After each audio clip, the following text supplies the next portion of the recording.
Hello and welcome back everyone, we Weeb Online, and today I'm gonna start a new series, What If Fem Naruto Was the Daughter of the Moon. If you enjoyed this video, please give it a big thumbs up, and to watch more videos like this, subscribe to my channel and turn that bell notification on so you never miss an upload. Now wasting no more time, let's begin. When Kushina Uzumaki was 15 years old, her entire world came to an abrupt end. 3 of the 5 major villages had destroyed her home village. Because of the bloodlines and fuinjustu that each branch of the clan possessed, they were afraid of the Uzumaki clan and Uzu village hidden in the whirlpools. As a member of the main family, Kushina was the clan princess and possessed the renowned chakra chains, just like many other main clan women. The only man to ever own those chains was her great-great-grandfather. When Minato Namikaze noticed the attack, he was on his way to the village hidden in the whirlpools. Thinking quickly, he sent word back to the village hidden in the leaf by calling forth a toad. A green and black toad said, "Yo." As he produced multiple kunai, Minato said, "Gamaniko, inform the Hokage that Kumo, Kiri, and Iwa have attacked Uzu. Reinforcement is required immediately." Gamaniko asked, "Minato, do you want me to get the old previous to come aid you?" With a gentle smile, Minato turned to face the tiny messenger toad. As he prepared to strike, he remarked, "That would be nice." Gamaniko said, rising in a puff of smoke, "You got it." Tucked away in the leaf, Sarutobi and Shikaku Nara, who was 15 years old, had been studying a map. "My boy, are you truly sure that will be their next move?" "Sir, what my father and I have worked out. They will be attacking Uzu. Word needs to be sent to the Uzukage," said Shikaku. At that moment, a tiny black and green toad emerged from a smoke cloud. The Hokage turned to face the toad sitting on his desk. Sarutobi asked, "What word does Jiraiya send?" "He doesn't send anything, old man. It is Minato that has sent word. The Uzumaki clan is being attacked by Kiri, Kumo, and Iwa. They need backup," Gamaniko replied. A metal struck wood as the pipe in the elderly Hokage's mouth dropped to the ground. "No," he said in a whisper. Alongside Minato, children and a woman were running in his direction. He sprinted over to them. I stopped in front of him, a woman with long black hair and crimson red hair. She said to him, "Leaf Shinobi. Are there others with you?" Minato told the woman, "I'm sorry. But, I am alone. I did send word back to the village for aid." She gave Minato a quick glance. The woman said, "You're the one that has come for my daughter." Minato gave her a startled look. He nodded his head stupidly slowly. He was dispatched at Mito-sama's request to return a girl from Uzu to Kohona. "I see. Kushina-chan is in a cave about 10 miles from here with the other woman and children." The woman replied, as she picked up a young girl and turned to Minato to pick up a young boy with crimson hair and blue eyes. She said to him, "Just follow me." Cave. While the other woman attended to injured civilians in the back of the cave near an underground lake, Kushina watched over the infants and small children. When she looked up, she saw her mother approaching her while a young leaf man held a small boy. "Mama," Kushina exclaimed, getting up and sprinting towards her mom. As she set the young girl down, she said to Kushina, "My sweet girl. I am all right and I have bought the last of the children with me." Kushina glanced at the young man and said, "I'm glad, Mama. But, who is that with you?" With a smile on his face, Minato said, "My name is Minato Namikaze. Mito-sama sent me to bear you back to the leaf." Kushina glanced at her mother before turning back to face Minato. She pushed her long pigtail aside and gave her mother a hug, her cheeks softly flushed. A silver crescent moon appeared on her daughter after her mother kissed her forehead. At this, Minato's eyebrows went up. "I am sorry, Lady Uzumaki, for coming for your daughter during this trying time. If we had known your village was under attack, the Hokage would have sent others with me," said Minato. He was emitting waves of guilt that you could see and feel. Selenity said, "Please don't worry, my boy, and call me Selenity." Selenity turned to face her daughter and the cave's other occupants. "We can only be here for another day or so. Your father and the others will hold their ground as long as they are able to. But, everything is gone, my dear. I will hold them back when they break past your father. I pray to Selene that we will have the leaf here by then or one of the Legendi Sanin," she said to her child. She claimed that the tiny black and green toad Gamaniko materialized in a puff of smoke. "Minato-chan, the Hokage has ordered troops here and they will show up as soon as they can.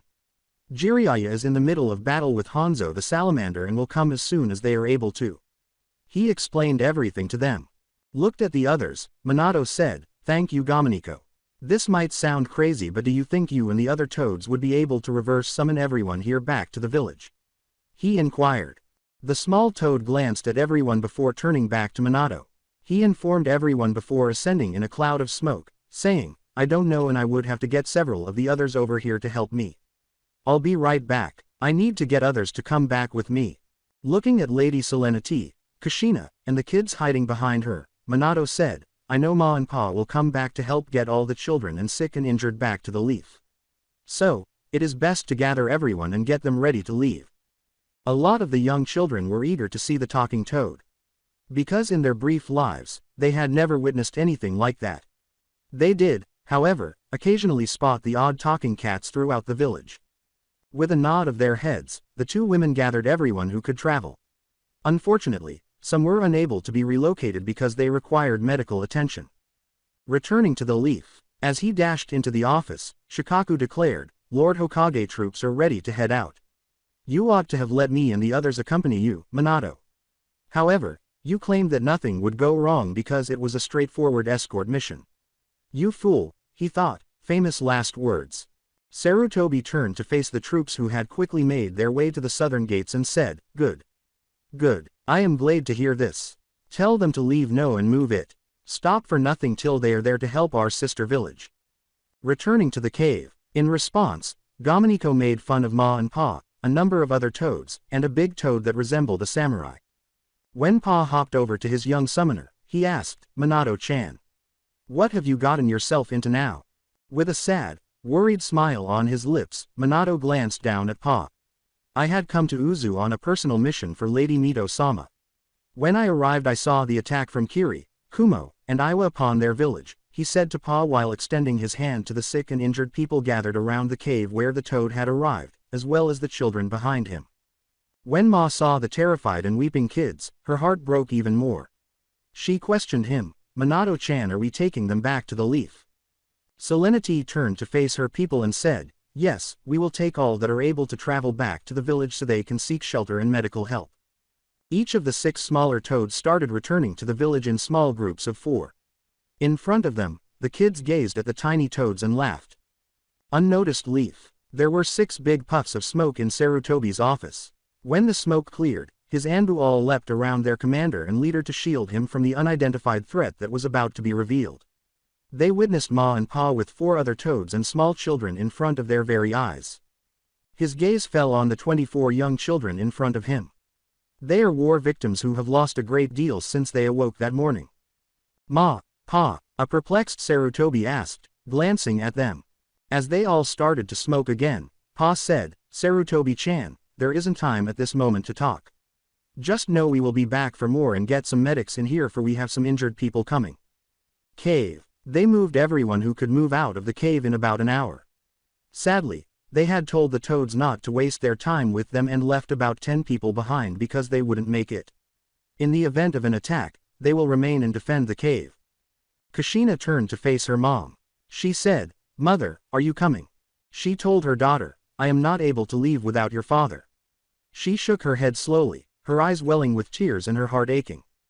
Kushina's gaze enlarges. With tears slowly trickling down her cheeks, she asked sharply, But, Mother.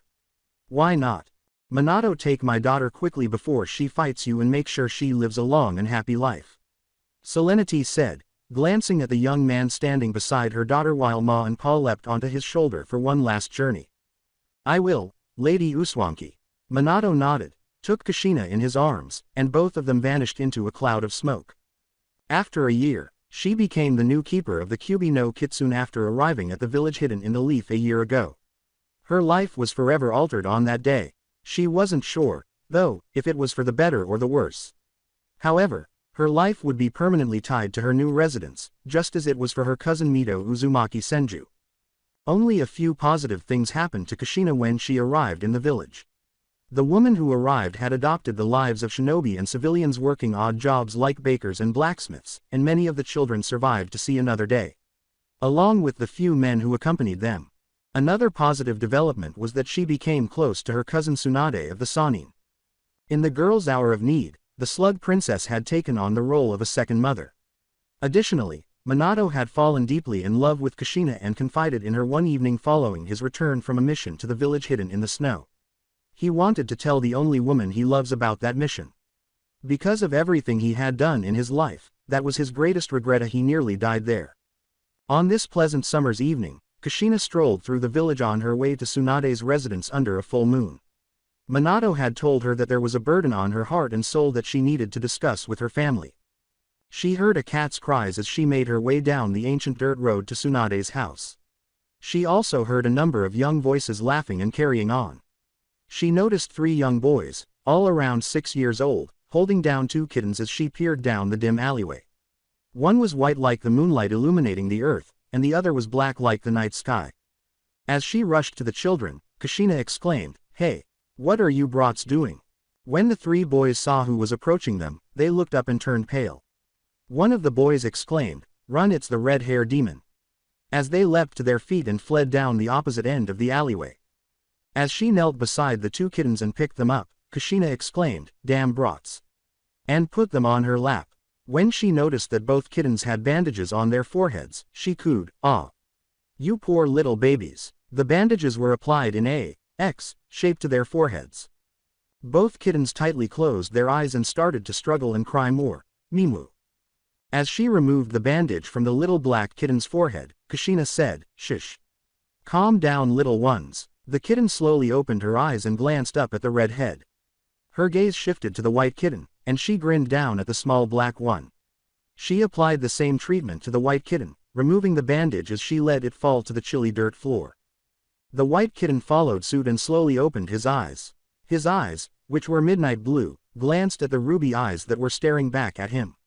The goddess with the crimson hair in front of them was then seen with both eyes. Kushina gave them both a smile.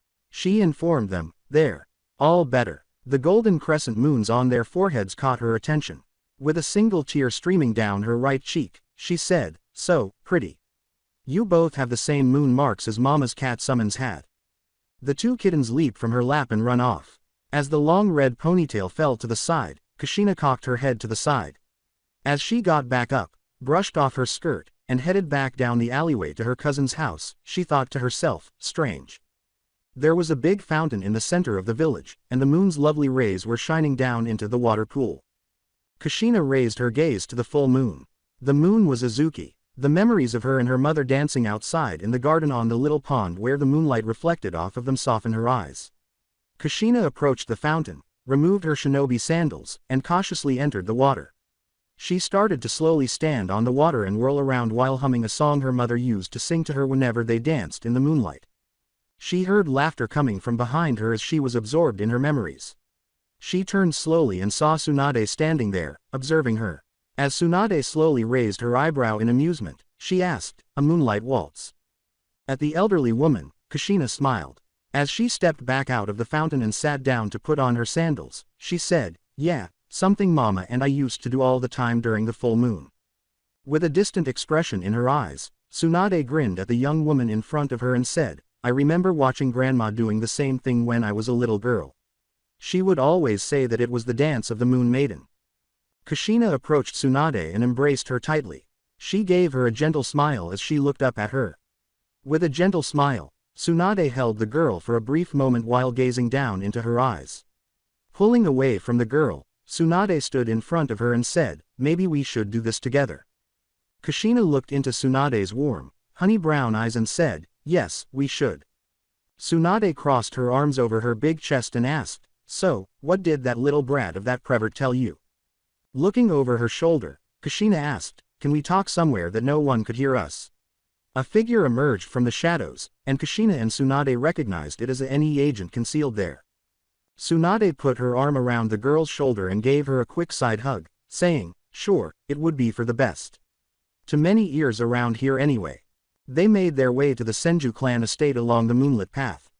The root ninja lurked silently in the shadows, and Tsunade kept a constant watch on them. She sighed and gazed up at the ever-shining moon, thinking, "I swear if my grandfather or my granduncle were still alive, that old bastard wouldn't be doing what he is doing now." They followed the little wooded path that led to the main house after passing the Senju clan estate's gates. Gazing at her cousin, Kushina said, "Tsunade. Tsunade grinned as she glanced down at the teenage girl. As she opened the front door and they entered the spacious home, she said to the girl beside her, "Don't worry so much. He loves you and I know you love him. So what is the problem?" Kushina's eyes enlarged at what she just heard. She was shocked and said, how did you know?" "My dear girl, I know what love-struck girls look like. I was like that a long time ago and now I have an old fool trying to heal my broken heart." Tsunade grinned. In the dark, the woman sat down and spoke while the two kittens sat on the open windowsill and watched. The white kitten asked, "Luna, do you think we should awaken Serenity?" Luna's dark ruby eyes turned to the white kitten's midnight blue eyes. She said to the now named Artemis, "Artemis, we have no choice in this matter. If we don't waken her, who will fight the Dark Kingdom?" "I know Luna, but she has been though so much. Her mother should have told her a long time ago of the life she was going to have if the Dark Kingdom awoke once more," Artemis replied. Returning to the others, the big couch in the center of the living room was occupied by both of them. On the coffee table in front of them, Tsunade already had tea ready for them. As a gentle flush touched her cheeks, Kushina asked, "So, I'm that easy to read?" "Not really, but I know what to look for. You're young and Minato is a catch and very kind and blind to all the other girls around him when he sees you walk into a room." Tsunade replied with a smirk on her. Kushina looked down, blushing, and said, "He asked me out on a date for tomorrow night. I told him I would go." After pouring tea for them both, Tsunade gave Kushina the cup. Glancing down into the jasmine tea, the girl accepted the cup. Tsunade examined the girl and said, "Don't worry so much. How many dates have you two been on already?" Kushina looked up blushing. "It's been quite a few really. He asked me out whenever he gets a chance and drags along his genins at times. But I think he does that to make me feel comfortable and not worry," said Kushina. Tsunade grinned as she observed her. He truly has the girl's best interests at heart. She has no idea, she thought. "Well, don't worry, I think you're the only one he will ever have eyes for," she said to Kushina. Throughout the village, a man with wild, white hair said, "Minato, you will do fine tomorrow night." Minato scowled as she turned to face the man. He questioned, "Are you sure, sensei?" "Boy, if there is one thing I know and that is woman and Kushina will love the ring," he stated to his pupil. Minato addressed his now named sensei, saying, "I hope you're right, Jiraiya. Because I don't want to do anything to upset her and make her never want to talk to me again." As he assisted the small black box in his hand, Jiraiya smiled. The former student told him, "It is a beautiful silver ring with a Sarazent moon with pink diamonds. She will adore it and tell you yes." Minato simply turned to face the small black box and nodded. "I sincerely hope so," he told himself. Returning to Kushina, the two women turned to face the open window where the two kittens were standing after Luna and Artemis both leapt to the ground. Kushina got up and approached the two kittens, saying, "Wow, they must have followed me." Tsunade saw Kushina get to her feet. "Followed you?" she inquired, somewhat taken aback. Kushina smiled softly and said, "Yeah, I saved them from some bratty kids." She questioned the two kittens, "Hey guys, are you two looking for a new home?" The two kittens exchanged glances before turning back to Kushina and the blonde woman in the room. The kitten with the crimson eyes said, "You can say that, Serenity." "Serenity?" Kushina asked, glancing at the red-eyed kitten. "Yes, you are our princess from the Silver Millennium over 2,000 years ago. Luna and I have been sent by your mother Queen Selenity to find you when you were to usher in a time of peace. As well when the Dark Kingdom had ever awakened," said Artemis as he gazed at Kushina and Tsunade got up from her chair and approached the kittens, saying, "Dark King. Silver Millennium. Those were just stories our mothers told us as children." The older woman in the room caught the attention of the now named Luna. "Those stories are legends of our past and our history before this world changed and became what you see of it now. I know the Uzumaki clan has bloodlines to the Moon Kingdom. But it has been so long that no one in the clan had ever awoke the bloodline. To be honest, the only one that would have been able to anyways would be the reincarnation of our queen or our princess," she explained to the two women. Kushina gave the two kittens a look. Before the two kittens and Tsunade put their hands on the girl's shoulder, Kushina sat down on the floor and said, "My mother was named Selenity." Kushina gave Tsunade a gentle smile as she looked up at her. A single tear trickled down Luna's furry cheek as she said, "We missed out Queen, we thought we woke in time to meet her in this lifetime." With tears streaming down her face, Kushina remarked, Mother fell with my homeland. She remained behind to protect the wounded. We were unable to move to safety. Tsunade knelt beside the girl and took her in her arms, saying, "Don't blame yourself, Kushina. Your mother was a strong woman and warrior like no other. She wouldn't want you blaming yourself for her own actions. She would want you to move on with your life and live it to the fullest." As Kushina returned her hug, she said, "I know. As of now we do not know if the Dark Kingdom has done anything, and as of now we are just here to help you reign in a new world of peace," Artemis said as he came forward. Kushina gave the two cats a nod. After 3 years. After the conclusion of the Third Shinobi World War, Minto was crowned the new Hokage of the Hidden Leaf Village. He married Kushina in secret on the night of his coronation because they didn't want their wartime enemies to learn. As he drew his bride into his arms, Minato said, "Kushina, my dear. I love you." As the newlyweds grinned at their student family, Jiraiya and Tsunade watched from a distance. Tsunade grinned at Jiraiya and said, "I am glad they both were able to find love." Jiraiya paused, took out a small notebook, and wrote down what he had just said. That they did. They have found something so rare that not even we would ever truly understand the magical love they share. He thought to himself, that would work for my new book. Tsunade simply grinned at him, oblivious to the story he would soon be penning. She could have prevented the horror from ever occurring if she had known. Kushina grinned and gave her husband a kiss, saying, "I love you to the moon and back, Minato. Together we shall usher in a time of peace for the shinobi world." Minato said, "That we will." She didn't fully comprehend the underlying meaning of what she was saying. It was October 10th, 9 months after their wedding night, and Kushina and Minato were in a cave far from the village. Tsunade was standing inside the cave. Tsunade grinned at the anxious father and said, "Calm yourself, Minato. I need you to focus on her seal while she does the hard part and bring your son into this new world." Minato screamed in agony as Kushina squeezed his hand, and he said, "Funny." A baby's cries could be heard in the cave after 30 minutes. Tsunade held the baby in her arms and said, "Congratulations, you are the proud parents of a baby boy." Minato leaps across the cavern at that precise moment. When Tsunade looked up, the baby flew out of her arms and she was kicked in the face. When Kushina saw her newborn son take off, she screamed, but a man wearing an odd orange spiral mask caught him. The man in the mask said, "I'll return your son. But, you must give me what I want." Fearing for her son, Kushina pushed herself up and glared at the man, asking, "What do you want?" Glancing back at the mother of the child after looking down at the newborn. "I want what you hold within you. I want the Kyuubi," he said to her. Her eyes were filled with shock and fear as she gazed at him. How could he have known that I was the Kyuubi's owner? She reflected to herself. He laughed as Minato, brandishing a kunai behind the man, stopped when the man used his son as a shield. "Foolish girl, I know more than you will ever know. For your former lover sends a message to you, Serenity. Now, Minato, I can't have you stopping my fun." Minato gritted his teeth and growled at the man, "Give me our child." He grinned behind his orange mask and said, "Not before I give Serenity a message from her past lover." Kushina went pale. How? She reflected to herself. "Serenity?" Minato asks. The masked man let out a sly chuckle. The masked man turned to face Kushina and said, "I see our little moon princess has never told you about her past. Well, this just makes it even more enjoyable to tell you." There was a sinister gleam in his lone red eye.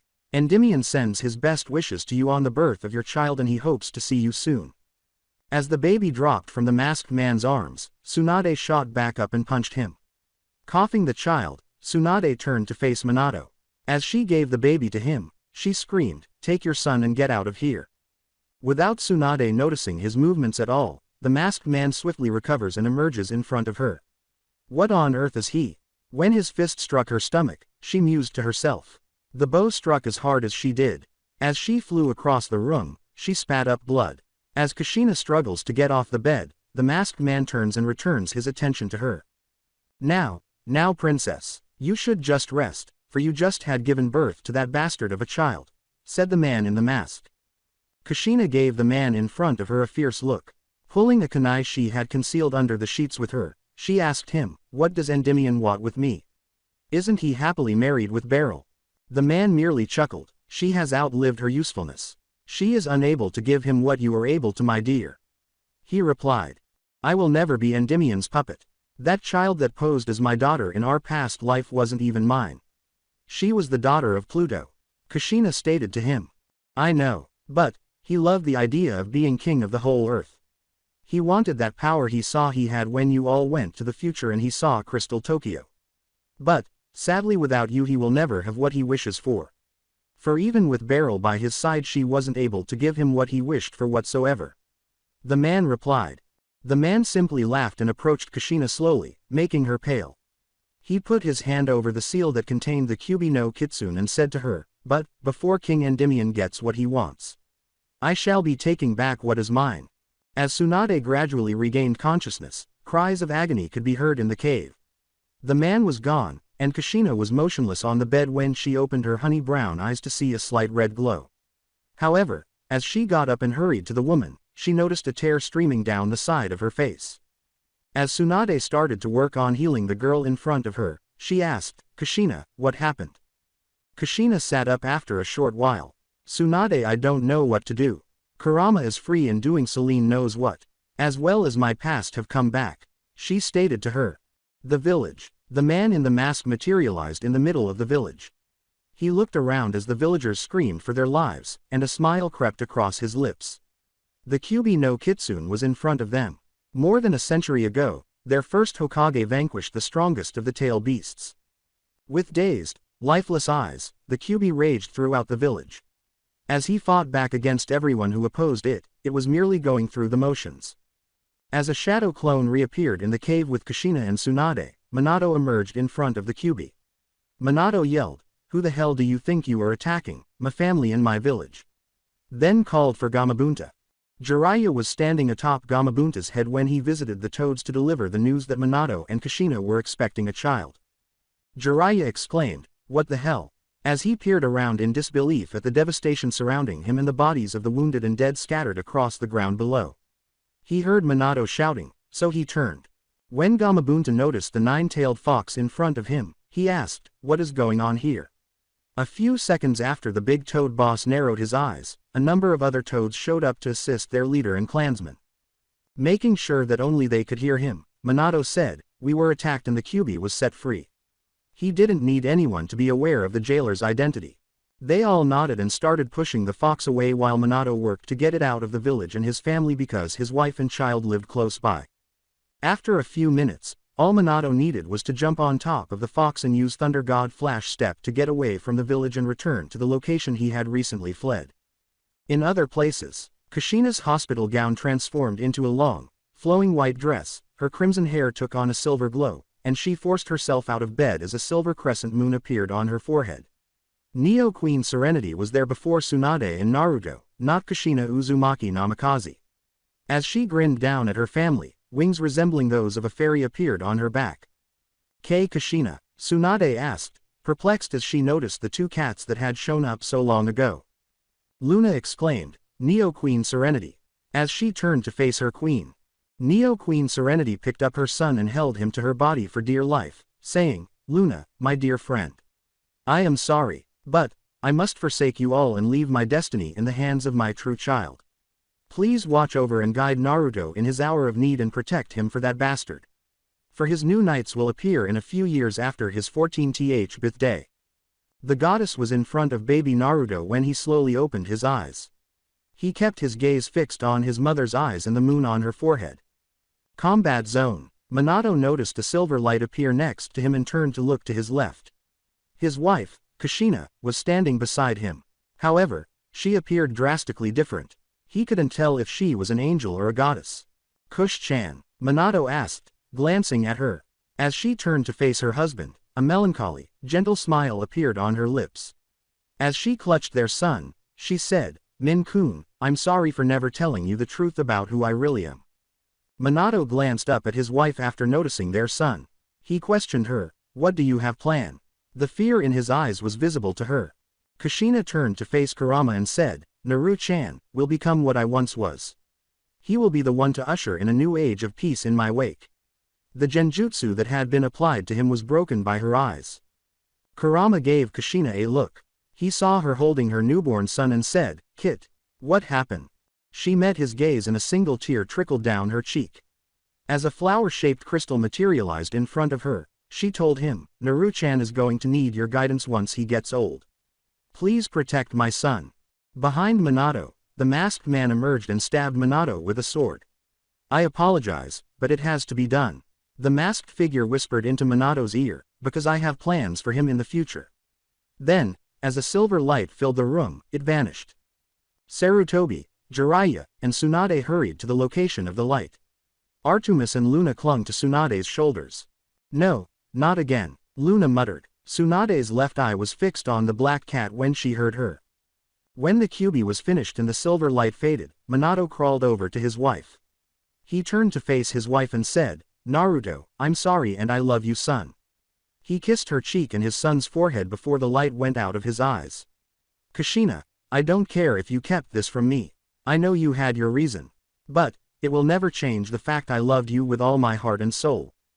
As she watched her true love pass away in front of her, tears streamed down her cheeks. Why do I relieve this fate every time? However, I am aware that this will be my final attempt.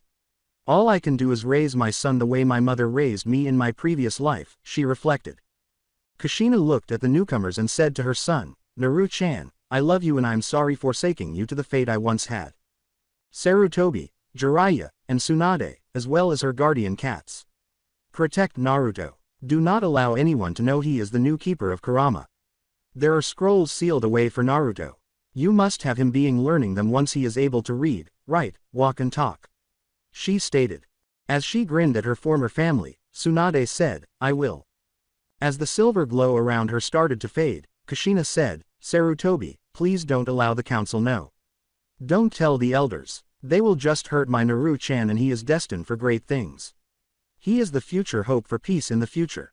The final words she uttered before the light left her eyes and the crystal that had materialized in front of her gradually dissolved into the baby's body were, Tsunade, Jiraiya protect Naruto and raise him. Love him and care for him.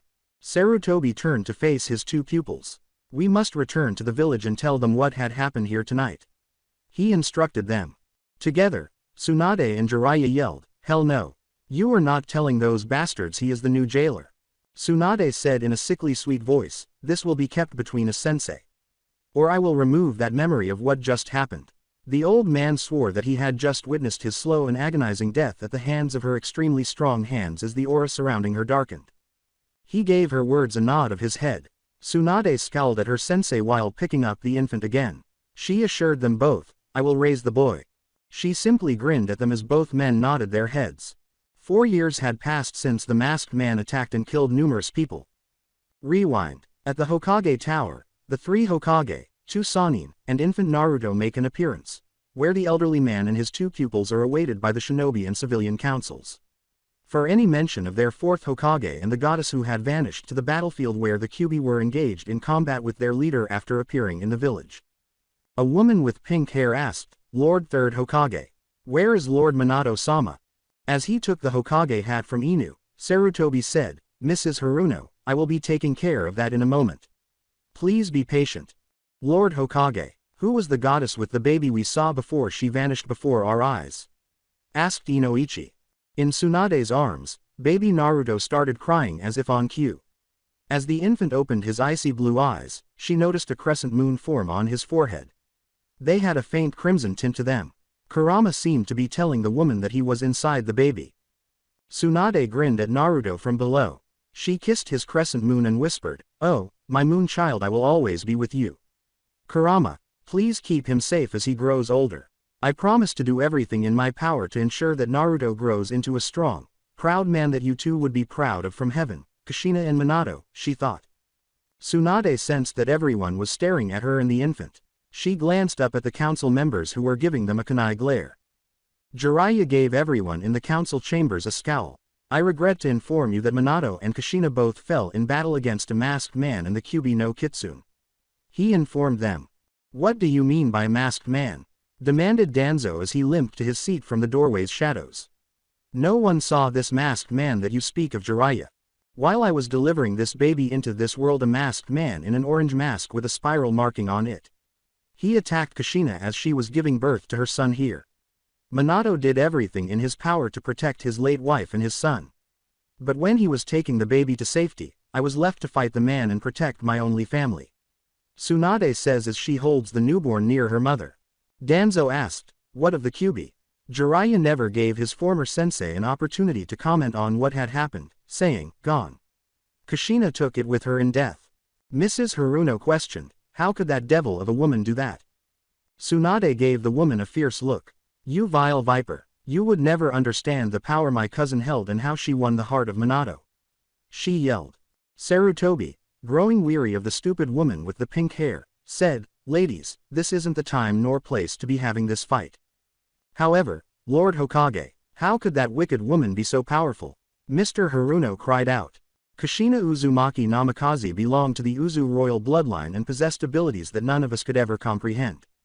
Similar to Lady Mito, because she was also descended from royalty, she was extremely strong during the First and Second Shinobi Wars until she became too sick to continue fighting. As he sat down, Sarutobi remarked, like the Uzukage's wife, Lady Selenity, who stopped over 5,000 shinobi before falling and was witnessed by our shinobi as they had arrived at the last second when a silver light engulfed the battlefield leaving nothing but butterflies in the wake of the attack. Shikaku woke up from his nap and said, I was there that night and it will be something I would never forget in my entire life. Danzo got up and said, then give me the child to mold into a powerful tool for our village. Never. As she prepared to murder the man where he stood, Tsunade yelled, I, Tsunade Senju Uzumaki, will not allow you to touch this child for I am part of that royal family as well as the granddaughter of the first Hokage and grandniece of The's second Hokage. To protect their prince, Tsunade and the other Uzumaki in this village will do whatever it takes. Naruto is the prince of Konoha as well. Because his father is Minato Namikaze, Sarutobi stated, knowing that his village would be targeted by many tonight, along with the child of the late Fourth and the Crimson Demon. He was at a loss for what to do to protect the child and prevent Tsunade from razing the village to the ground. Pay close attention, for if this information is ever leaked, what was discussed here tonight will be considered an SS-rank secret. Sarutobi took a puff from his pipe and said, I will know it was the civilian council that has loose lip and you will be put to death. Are you saying that the civilian council is solely to blame? A fat merchant yelled. Because the Shinobi Council is aware of the potential consequences this secret could have on our village should it leak. That would imply that we would be at war with those who wish for the child of Minato and Kushina to die. Because they are unable to pursue its parents. For the villagers caught in the crossfire, that means death, Hiyashi Hyuga said. There was only the sound of a baby's giggles, and the room had become silent. The same man who intended to reveal the secret to the highest bidder said, we understand Lord Hokage. End of flashback. Crawling out of bed, Naruto smelled the delicious aroma of cooking. The kitchen. While Jiraiya sat at the kitchen table reviewing the seals he had Naruto working on before bed, Tsunade stood in front of the stove preparing breakfast for her little Naru-chan. You have my word, Tsunade Haim. Like his parents, Naruto is a genius, Jiraiya remarked. I know, Tsunade said, grinning as she turned to face the man with white hair. She put the fluffy rolled eggs on the plate with some rice and bacon and said, I think he will surpass us all by the time he joins the academy. Naruto ran into the kitchen as she turned to set the plates on the table. Naruto leapt into his seat and said, Morning Grandma and Grandpa. Morning brat, Jiraiya said. Before setting his plate of food in front of the little blonde, Tsunade said, Morning Naru-chan. He looked down at his food and grinned up at his grandparents. Thank you for breakfast, he said, starting to eat. As Tsunade observed him eating, she thought, he is just like his mother. In order to prevent Naruto from stealing his breakfast, as he has done in the past, Jiraiya set the seals aside. Tsunade also sat down to eat, so that the small black hole before them could consume more food than the three Akamichi combined. Holding a cup of tea and examining her academy homework, Shizune entered the kitchen and said, Good morning everyone. She glanced up long enough to say hello to everyone before leaving the kitchen to head to the Ninja Academy. When can I enroll in the Ninja Academy with Shizune Ne-chan? Gazing up at the only people he recognized as his grandparents and family, Naruto asked. Well, we could let you in early. However, we don't want to impose that on you right now, because you will be 10 years old. While grinning at him, Tsunade said, we don't want you to be burned out. She is a real brat. Thus, we will continue to train you in your and our clan's arts for the time being, Jiraiya said. Naruto nodded and grinned at them both. All right. As he finished his breakfast, he said, Thank you. Kurama, wearing a silver collar with moon faces on it, sat in a meadow and said, "Brat, when you're done here with those two, come and see me. We'll start your training." "All right, Kurama-sensei," Naruto thought. Sannin and Tsunade could tell when the young boy was conversing with the fox because they could always see the same expression on Kushina. Tsunade also recalled the expression from her grandmother, Lady Mito. In other places, a man in a mask said, "Lord Endymion." After 4 years of reading the scrolls, Endymion looked up and said, "What do you want, Madara?" He glared at the man in front of him and asked, "Kushina has passed away. Without her, how are you going to achieve your goals?" Madara was asked. "I can still have what I want through the child sheath," Endymion said, slamming the scroll onto the table in front of him. He laughed to himself, "I just need to figure out how to get the boy to do what I want." A young girl with long crimson hair and crimson eyes stood off in the shadows. "Why hasn't mommy returned and why is daddy acting all scary?" The child wondered as she retreated into the shadows and made her way back to her bedroom. Naruto and Kurama. Naruto went to his bedroom and sat under the window, calming his mind and concentrating on his meeting with Kurama by closing his eyes and slowing his breathing. He opened his eyes slowly and found himself facing the great Kyuubi. "Good morning, Kurama-sensei." Naruto grinned broadly at the enormous fox in front of him. "Good morning. Are you prepared for the lesson today?" Kurama asked, opening his eyes and turning to face the boy. With a nod, Naruto created 50 shadow clones, 25 of whom went to the trees and 25 to the small lake, each of whom focused his chakra on his feet and set to work learning how to control it. "I want you to leave those clones with me, return to the real world, and perform 100 push-ups, sit-ups, and pull-ups in addition to running 100 laps around the clan's estate. After you've completed that, I want you to track down the old toad and learn about seals and anything else he wants to teach you, if he cheats on you once more." Kurama said, closing his eyes and falling back asleep, "Go find the annoying woman and have her teach you other chakra control exercises." That gave Naruto the signal to leave, and he opened his eyes slowly before sprinting from his bedroom to find Grandpa. Scrolls littered the spotless kitchen table, and Jiraiya, wearing glasses, examined every inch of the scroll he had Naruto working on the previous evening. He slowly closed his eyes as he removed his glasses and turned to face Tsunade, who was sipping tea and reviewing hospital notes.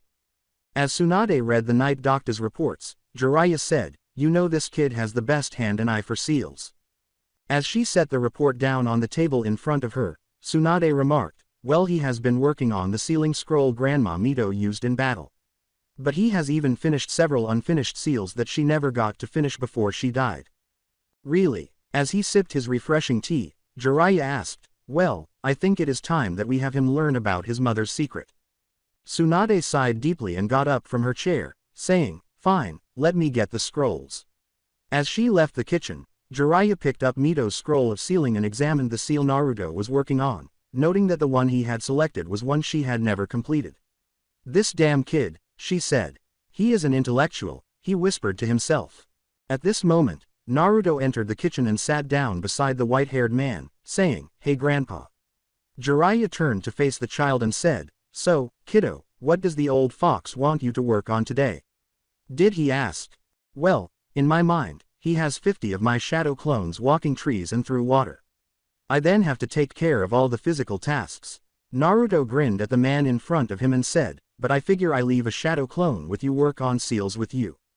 As he ruffled Naruto's hair, Jiraiya grinned and nodded, saying, "Sounds like he is trying to make you stronger than your father and mother before you." Naruto smiled broadly. "Yes, he keeps telling me I have to finish something mommy started a very long time ago," he said, searching for his grandfather's response with a bewildered expression. After hearing Naruto's words, Tsunade returned to the kitchen and said, "Naru-chan." A melancholy smile slowly appeared on her lips as she said, "You have very big shoes to fill." "Really? However, I do have Shizune-chan, you, and my grandfather." Naruto grinned at her and said, "I'm not alone, and I will have you all there to help me." "Yes, sweet, we will do all in our power to help you in the future." Tsunade replied. "What do you have with the moon on it, grandmother?" Naruto asked, looking at it a little perplexed. "These are your mama's scrolls," Tsunade said, setting the scrolls down on the table. She said, "Maybe for today I want you to not do your physical workout and take these to your room or living room and study these scrolls. They hold many secrets, and what is within them can change this whole world forever." All right. Naruto looked at the pink and silver scrolls in front of him and said, Kurama-sensei says it's fine for me to skip for today. He quickly grabbed the scrolls and ran to his bedroom. This was the first thing he would be learning about his mother. This should do, he said, setting all the scrolls on his room's little floor table before rushing to his desk and pulling out a fresh notebook and a set of pens. Hopefully, he said to himself. June 30, 2002. Usagi was going out to enjoy herself with the girls on her 22nd birthday. Something about today is going to change everything for me, Usagi thought to herself as she jumped out of bed and ran into the bathroom. It was shocking that she woke up early this morning because she never got up before 7 a.m. unless she had to go to work or classes. I'm sure it will be for the best. Usagi's mother was downstairs preparing a special breakfast for her young daughter. Oh, I should go wake her up, Usagi's mother said, heading upstairs only to discover her daughter running back into her bedroom. Usagi, she inquired. Then Usagi popped her head out her doorway and disappeared back into her bedroom, closing the door behind her. I'll be out in a minute, Mom. Her husband was sitting in the kitchen, sipping his morning coffee before work, when her mother simply nodded her head and went back down the stairs. Morning, dear. She was startled out of her reverie by this and turned to smile at him. Good morning, my love. After taking a morning shower, Usagi was already hurrying back to her bedroom when I went up to wake her up, she informed him. His expression was one of shock as he glanced up at his wife. Really, is our little Usagi awake already? He asked, setting down his coffee cup and turning to face his wife as they both heard her footsteps coming down the stairs. She entered the dining room with composure, smiled gently at her parents in front of her, and said, Morning, Mama and Papa. She then went to her chair and sat down. According to her father, Morning, Princess. Her mother said, I have a special breakfast for you, sweetie. She disappeared into the kitchen and returned a few moments later carrying 3 plates of food, setting each one down in front of their respected person before setting a big plate containing bunny-shaped pancakes, eggs, and bacon in front of Usagi. Sammy, where are you this morning? As Usagi started to eat, she asked. As she sat down to eat, her mother remarked, Oh, he spent the night at his friend's house last night studying for some exam. Oh, looking down at her breakfast, Usagi remarked, Oh well, I was hoping to see him before I took off for the day. Everyone fell silent while they ate after I said, I'll talk to him tonight or tomorrow. Happy birthday, my love. I'd like to stay longer. However, her father picked up his cell phone, kissed his wife's cheek, and departed for the day, saying, But work is calling, and I need to go do some photo shoot. Goodbye, honey, sweetheart, happy birthday. As her mother finished eating and cleared the table, Usagi stood up to go. I hope you have a wonderful day with the girls, she said. As she made her way to the doorway where her shoes and bag were waiting for her, Usagi said, Thanks Mama, and I'll see you tonight or in the morning. Across town, Amy, Rei, Makoto, and Minako were all sitting at Crown Cafe copyright across town, each holding a cup of coffee. Remind me why we are awaiting Usagi. Looking at her coffee, Rei asked, She is going to be late and we will have wasted about 3 hours waiting for her. She was upset about their leader and princess. Rei, hurry up, give Usagi a vacation. She will arrive on time, I'm sure. Makoto scowled at the girl with the raven hair and said, Anyway, you're the one who told her to meet us here at 9 a.m. and drag us all here at 7 a.m. I determine whether I have finished my morning tasks at the shrine.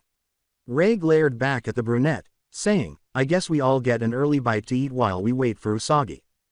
As she sipped her coffee, Minako remarked, Well, it seems you answered your own question.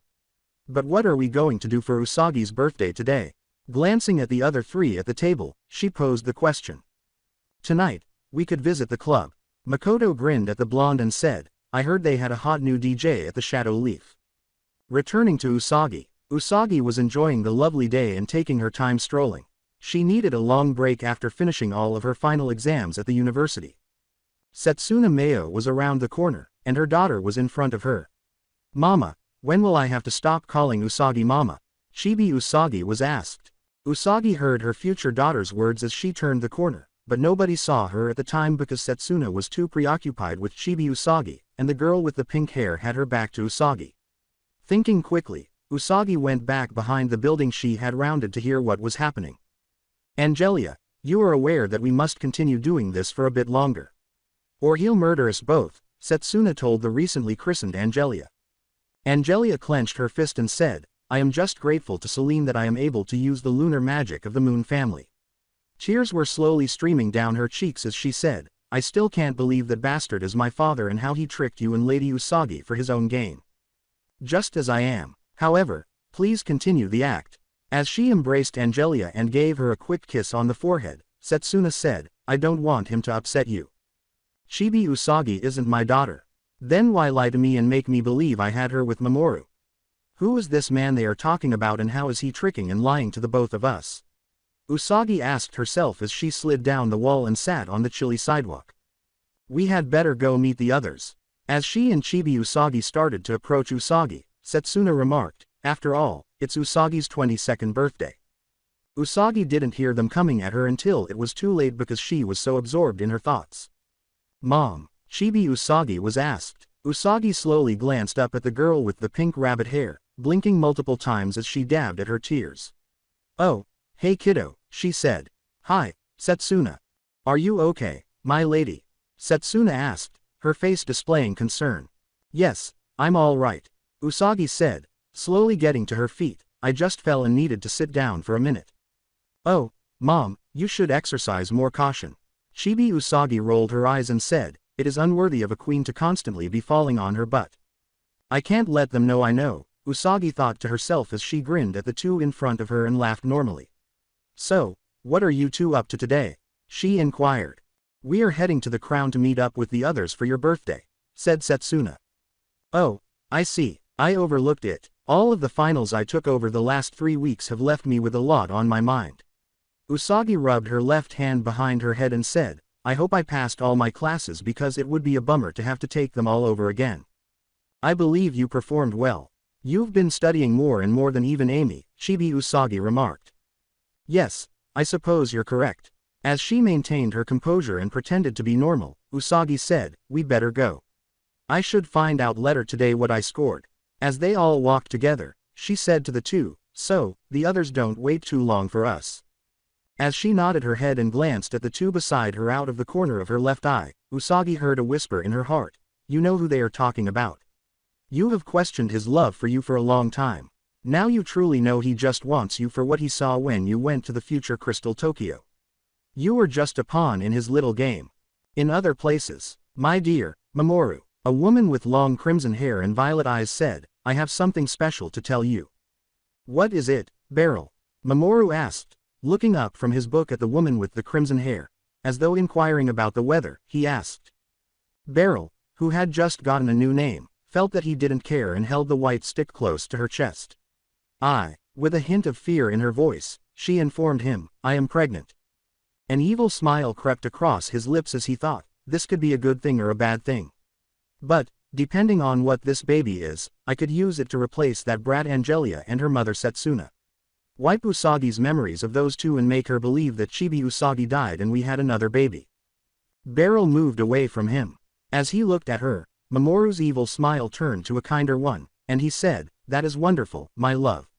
Strangely, this calmed Beryl, who convinced herself that everything would be fine, and he gave her more attention than that moon brat.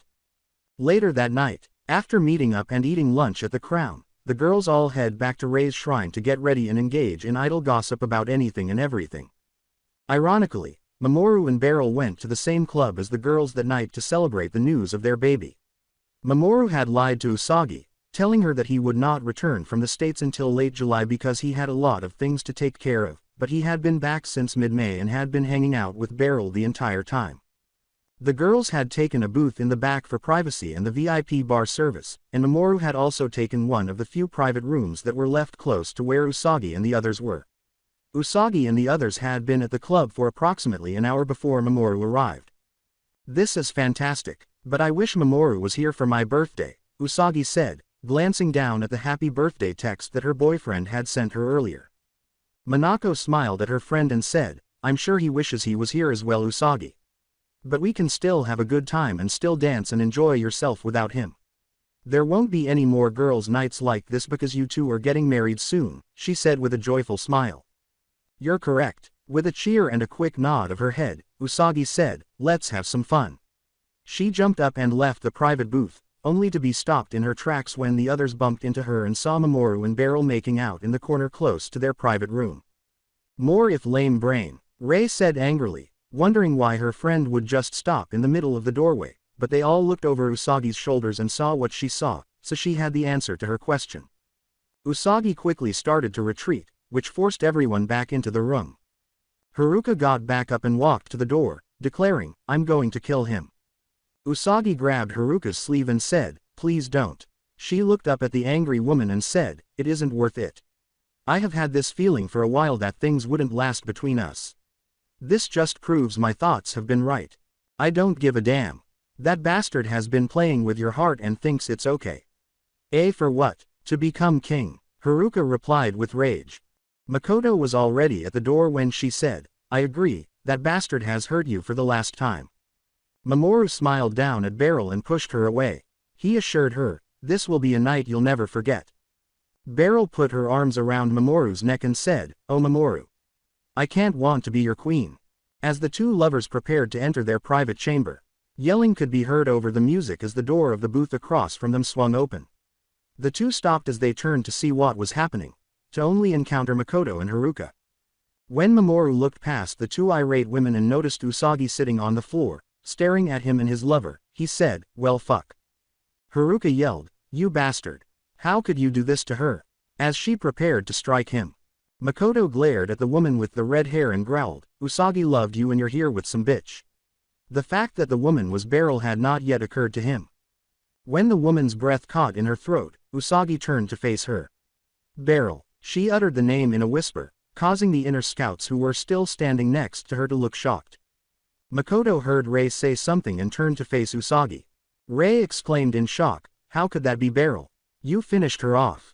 When Makoto turned to look at the woman in front of her more closely, she narrowed her eyes. "What do you think she saw? But the Dark Kingdom's former queen?" Makoto demanded. "Beryl, you bitch. How did you make it out of that fight still alive?" While Haruka examined the woman more closely, Beryl gripped Mamoru's jacket from behind him and glared at the two women. As she kissed Mamoru's neck, she growled, "That is something I do not need to tell you. All you need to know is that he is mine and that little moon princess is powerless to do anything about it." Usagi got to her feet, having finally had enough of this. She pushed Makoto and Haruka out of her way as she left the room. She grinned as she stood in front of the two. "That is fine. You can have him. All he has ever done to me was lie. The pink-haired child over there isn't ours. She is the daughter of Setsuna and they had been threatened by him to pretend that the child belongs to me. I have doubt that whatever you two are doing would have been kept in the shadows, so he could get the power he wants as the future king of Crystal Tokyo. But I have bad news for him. It will never happen," she told him as she took the ring that he threw it at her. Usagi turned to the others and grinned after saying that. She went out onto the dance floor and started dancing with a random guy, telling them, "Well, let's go back to having some fun." Everyone shook and stood in silence. Usagi seemed to have come to terms with whatever had happened in front of them. She believed she loved the man with all her heart, but she was done with him. Haruka started laughing uncontrollably. She looked at Mamoru and remarked, "This is rich.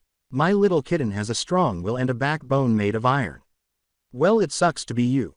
A king of nothing." All the others followed Usagi, who partied into the night, leaving Mamoru and his terrified lover in shock and rage.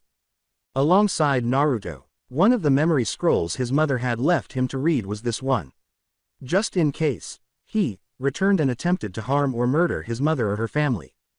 Well damn, Mom was a strong woman in that past life and had good friends that stood by her. But I want to know if she ever brought about that, Crystal Tokyo. He questioned himself. Naruto simply sat on his bed and looked over the scroll again, noting that at the very bottom was a photograph of Mamoru with Beryl that someone had taken that evening, followed by other images of the scouts and his mother from the past, who was stunning with her blue eyes and long golden hair. "I promise you, Mom, I'm going to stop that bastard. I swear, Naruto, that I will put in a lot of effort and ensure that he is never reborn." As the boy read the scroll, Tsunade and Jiraiya stood just outside his bedroom and said, "Man, the poor girl was just being used for power." Jiraiya shook his head and said, "That is terrible to think of." After discovering more about his mother's past, Tsunade sighed and said, "This also means the council will try to put the CRA on him once he is a shinobi and is older." We will have to be more careful in the future because he is his parents' legacy and will bring about the peace we all so wish for. I just hope he can do it, Jiraiya said, nodding his head. For someone so young, that is a lot to put on them. With a sly smile, Tsunade said, this boy has shocked us so far in the past few years. Jiraiya took a step back and agreed, that he has. The 15th birthday of Naruto. 11 years had passed since Naruto first learned about his mother and her family, and the power he would awaken as he grew older. Over the years, he has developed new abilities, some of which were previously believed to be exclusive to the female members of the clan. One such ability was the chakra chains, which he acquired on his 8th birthday after becoming lost near the Forest of Death and being attacked by a pack of wild wolves. In other words, he defeated the Alpha and returned home with 2 talking wolf cubs, because that pack was the same one from which Suna. He had a chakra level higher than a cage when he turned 10, and it was gradually growing larger and surpassing both Jiraiya and Tsunade. This didn't surprise them because his mother was the same way, and with the fox in his belly, he was just going to get stronger and more powerful. Now that he was 15, the child was essentially a one-man army. He was high Anbu in stealth, taijutsu, and ninjutsu. He had been studying his father's fighting style and flash step, making him the golden red death of Konoha. Danzo didn't have the courage to try to turn the boy because every time he was close, the boy was only made weaker by his hidden, eerie little eyes. However, Naruto had been studying day and night for the Genin graduation exam, which was scheduled for the upcoming week. He wanted to demonstrate that he was a great ninja and that winning Rookie of the Year wouldn't hurt him because Sasuke Uchiha was the only person vying for the title, and he had no chance of losing to that jerk. With 4 summon contracts in front of Hema Toads, Lunar Cats, Ligers, and Dragons, Naruto was examining family scrolls while seated at the kitchen table. He turned to face his grandmother and said, "Grandma, which one ought I to pick?" Tsunade was brewing tea when he asked. As she poured them both teas, she turned to face him from the kitchen counter. "I'm not sure. In your opinion, which one would best suit your fighting style?" She questioned him. "The Ligers would," Naruto said, pondering over her words for a minute. "In addition, the dragons are used to combat more powerful summons. However, the toads might also be useful." He ran his fingers over his crescent moon on his forehead and said, "I know the lunar cats. I can sign them anyway because they know my family history and were keepers of the royal lunar family." As she approached with a tray containing teacups and candies, Tsunade nodded her head and informed him, "The lunar cats are not fighters and just advisors and would be a summon subcontract and the other summons wouldn't mind." "Why don't you sign the Liger and Dragon?" said the 2 wolves who were lying beside him. Hati closed her eyes and resumed her nap, saying, "If you ever get a mate, have her sign the toads or leave it for when you have pups." As he followed his sister's lead and returned to sleep, Skull remarked, "I wouldn't hurt to try." As he examined the 2 ancient scrolls, each without summoners for more than a century, Naruto thought, they do have a point. With a silver scroll that appeared ancient compared to all the other scrolls the man had ever given the boy over the years, Jiraiya bursts into the kitchen. "I discovered the Whirlpool's Master Scroll." All eyes were on Jiraiya when he said, "But it might be the Master Scroll to the Moon Kingdom." "How did you discover it?" asked Naruto, who was staring at the elderly man in disbelief. "I appeared 3 days ago when I returned to the Whirlpool to finish my dig and see what my workers had all found," Jiraiya said, grinning as she placed it on the table in front of Naruto. "Because I was aware that Kushina didn't have everything and that there was more to the island. This scroll was in a secret room inside the vault, and her parents didn't have enough time to collect them all. There was always a carving of a lovely kingdom that appeared to be in the stars." He informed them, "I was searching the vault for anything that could help you in the future when I noticed the wall glowing 3 days ago, and I knew it was something very special." Naruto exclaimed, "Wow, this could be the key to all the answers I have about the Moon Kingdom and how I can bring about this peace that they have wished for," Naruto said, sitting at the kitchen table with his grandparents and gazing at the large scroll in front of them. "For ages," he informed his grandparents. "Sweetheart, it might. However, we don't want you to overburden yourself. Because it might cause you long-term harm," Tsunade said. "Kiddo, she has a point. We all dream of peace, and long ago, the elder sage Toad had a vision of it." However, Jiraiya, who also shares this dream, said, "Please don't put all this pressure on yourself." After moving the 4 other scrolls aside and placing the large silver scroll on the table, Naruto nodded his head to both of his grandparents. He noticed that the scroll had a blood seal on it, so he bit his thumb slowly and ran his bloody thumb over it. A brilliant, blinding silver light shone, causing everyone to cover their eyes as it gradually went out. Whoa, what was that? As he blinked his eye multiple times in an attempt to remove all the tiny dots from his vision, Naruto asked. The scroll in front of him opened, revealing a stunning woman with long silver hair who resembled a small fairy goddess. She gave the boy in front of her a gentle smile and said, "By the goddess Selene."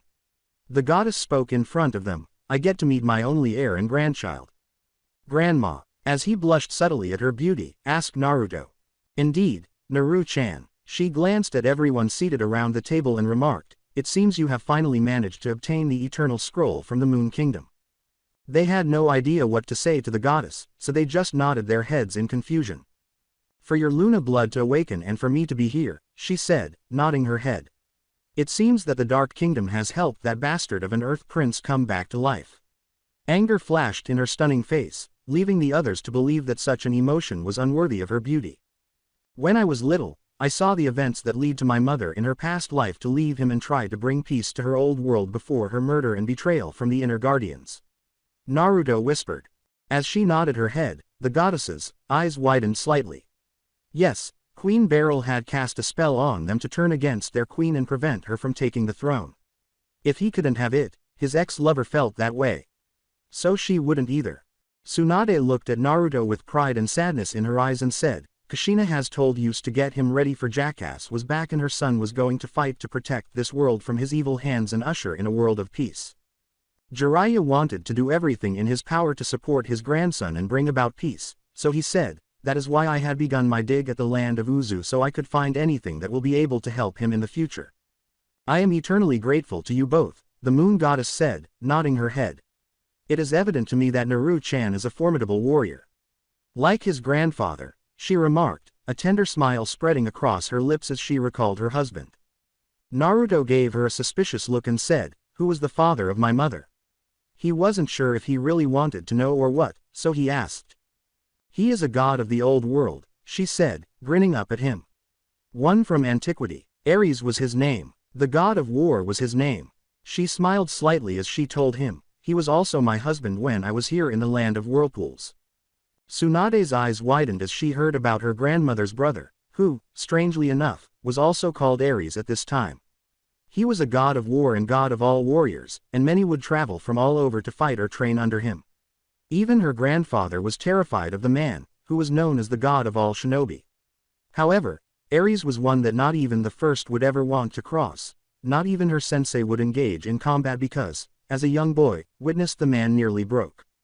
Naruto's mouth fell open as he read scrolls about Ares, a terrifying shinobi for the land of whirlpools. He could never have imagined that this man was his grandfather. "If my grandfather is a god," he thought, "does that imply that he might be alive in some way?" He asks. "He might be," she said with a smile. "However, following Uzu's downfall, I don't know, because I passed away before him and I haven't found anything in the afterlife yet. We discovered a tomb with markings that have made us think it might be your husband's final resting place. We recently discovered your tomb. Many of my employees refer to it as the moon goddess tomb," Jiraiya said, grinning at the woman. "That bastard has never been easy to work with. He may still be alive. To be in the moon tomb myself. The only person who could get in and put me there was him. Perhaps he is simply dozing off in his tomb. If he is, the door will open if you rub some of Naru-chan's blood across the seal. Because I think you did that to gain access to mine," she questioned Jiraiya. Jiraiya simply gave a head nod. She says, "Funny how he always lives on after I die." Everyone's faces were filled with confusion as they stared at her. "Grandma, what do you mean?" Naruto asked, not understanding what he meant when he said that his grandfather would live on after she passed away. "I will explain," she says, grinning at him. "I will have to take you back to my house for the first time in my life in order for you to comprehend." Return to the Moon Kingdom. Flashback of moon power makeup. With the planet Earth in the background, a woman with long silver hair walked in a garden surrounded by silver flowers. "My dear," the woman said, "it's almost time." Out of the shadows, a man with royal blue eyes and jet black hair approaches the woman in front of him and says, "My love." "That's good to hear, but regrettably, I will not be present to greet our daughter," he said, his voice sorrowful. "What do you mean?" she asked, gazing up into her lover's face. She questioned him. I have to leave in the morning, he said, averting his gaze from Earth. The 9 warriors are not strong enough to deal with the threat that has emerged on their own. They've called for my assistance. He kissed her forehead and told her, because Sailor Saturn was nearly killed and she was as strong as the 9th warrior. After that, to make sure our daughter leads a peaceful life. You have to leave, protect all the others from this threat, she said, pressing her face against his chest and inhaling deeply as she smelled his fire and metal scent. In front of his wife, he knelt down and said, My goddess, I ask that you to grant me safe travels and the strength I and my warriors will need. He grinned at her and kissed the center of her swollen belly. Ares is my god and king. Selene grinned down at her husband and said, I grant you your safe passage and pray you return to me stronger and in one piece. With a smile on his face, he said, Thank you, my goddess and queen. He got up, embraced her, and held her until the sun came up. Ares has departed for battle, saying goodbye with a final kiss. 15 years had gone by since the day her husband had gone off to fight, and every day she waited for him to return while a single white candle burned in the castle's highest town. This candle never needed to be replaced because it served as a beacon to help her lover and their daughter find their way home. On the eve of their daughter's 15th birthday, there was a lavish ball where she would select her husband. Gods and royals from all over the world attended, and all of their sons were hoping to attract the attention of the goddess of the moon. She resembled her mother, but she had golden hair and royal blue eyes that she inherited from her father. Serenity was told that day that she had met the Prince of Earth, but her mother was unaware that she had not been invited to the ball because Selene had seen the boy's heart when he was younger and he had only ever desired power. A man with black hair and icy black eyes grasped Serenity's hand as she descended the stairs. My prince, may I have this dance? He questioned her. It was her lover, the man she wanted to marry that night, and she smiled at him. However, Selene had instructed her guards to apprehend the Earth Prince and flee from her daughter if he appeared. With a dark smile on his ugly lips, he thought to himself, foolish little girl. You will die tonight, and I will have all the power this kingdom holds. I will have Selene's crystal. However, Serenity was too distracted by his lovely and ugly words to realize that he was a snake pursuing an innocent bunny. In other places, my king. As she bowed to her king, Sailor Saturn declared, We have won the battle and the war. We have, indeed. Ares grinned and said, It's time to go home and back to the Moon Kingdom to my wife and daughter. The 4 outer scouts and 9 warriors nodded their heads. This was the longest time they had ever been away from the Moon Kingdom and the war was too long. Unfortunately, though, they were unaware that it would be too late. The Moon Kingdom. Expositions shook the kingdom. Selene raced after her daughter because she knew something wasn't right and she had to get to her as soon as possible. She was searching the ballroom for her daughter when she noticed golden locks disappearing through a doorway leading to the courtyard. Where are we heading? Serenity looked around in terror as she heard screams and saw buildings on fire. Asked Serenity. He told her, somewhere safe. As she struggled to escape his hold, Serenity said, it was safer back inside the castle. His hand tightened around her wrist, and she noticed the dark smile that was on his lips, as something that was both frightening and inappropriate. Give me a break. What's wrong with you? She screamed, and those engaged in combat noticed. Sailor Jupiter had rushed to her princess's defense. She doesn't want to accompany you, so let her go. Sailor Jupiter screamed as she prepared to fight, but she was unaware that a man with long brown hair had approached from behind and stabbed her in the back and heart. All she knew was that she had seen her princess sob and cry, and that everything had darkened.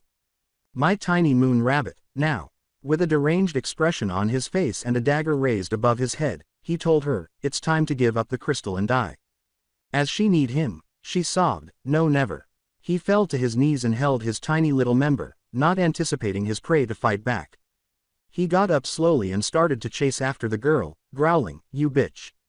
Her mother did not raise a weak and defenseless princess, rather, she was a skilled warrior who had allowed herself to be duped and blind to the reality in front of her. Serenity searched wildly for anything to defend herself with. How foolish was I to fall for a silver-tongued devil who pretended to be an angel? What would father say about my foolishness? She growled to herself. Serenity. When Selene saw her daughter running, she yelled. He never loved you, Serenity said, turning to her mother's voice as her eyes widened. Beryl had emerged from the shadows and stabbed the girl in the back with a dagger. All he wanted was what you had to offer. When she saw that the only person standing in her way was dying in front of her, she exclaimed, because I was his true love and his future queen. As the life in the young princess's eyes dwindled and she collapsed to the ground, an arrow appeared out of nowhere and buried itself in her heart. When Selene heard an unholy scream over the battlefield in space, her eyes widened in horror. Ares was stopped in his tracks by this. A chill went through his body, and he knew whose voice he had heard. Something terrible had happened, and he wasn't there to save his wife and child. Ares, Lord, a man with red hair asked. We have to hurry. I need to get to my wife and daughter immediately because something isn't right, Ares remarked as their horse swiftly traveled across space. Selene's wand materialized in front of her, taking the shape of a huge staff, and the crystal of a heart returned to its place inside the crescent moon, causing Selene's crystal to glow. The revenge of love. As a crimson light engulfed the battlefield, all those loyal to the kingdom were wrapped in spears, and the enemy disappeared into dust, Queen Selene cried out. However, the two who killed her daughter had disappeared into a black void. Holding her crystal in her head and staring at it, Selene collapsed to the ground. My daughter, forgive me, please. She let the crystal float out of her hand and disappear, sobbing. I was too weak and foolish to protect you from the evils of this world. She whispered, tears streaming down her cheeks, please have a good life in a new world. At that moment, Ares materialized in front of his spouse, tears welling up in his eyes as he witnessed her employing her most powerful weapon and dying due to an arrow in her chest. Just above a whisper, Ares said, my love, I sincerely apologize. That prince of earth is a bastard. We had lost her to him. Selene put her hand to her husband's cheek and said, I did the only thing I could think of to save her soul and for her to be reborn and have a happy and peaceful life. My stupid darling, you're not weak. The strongest person I've ever met is you. Your actions were motivated by love. Ares kissed her forehead and said, it's my turn now to look after our daughter. She gave a gentle smile before closing her eyes and leaving her forever. Behind their king, the others emerged. Tonight, the queen and princess have fallen here.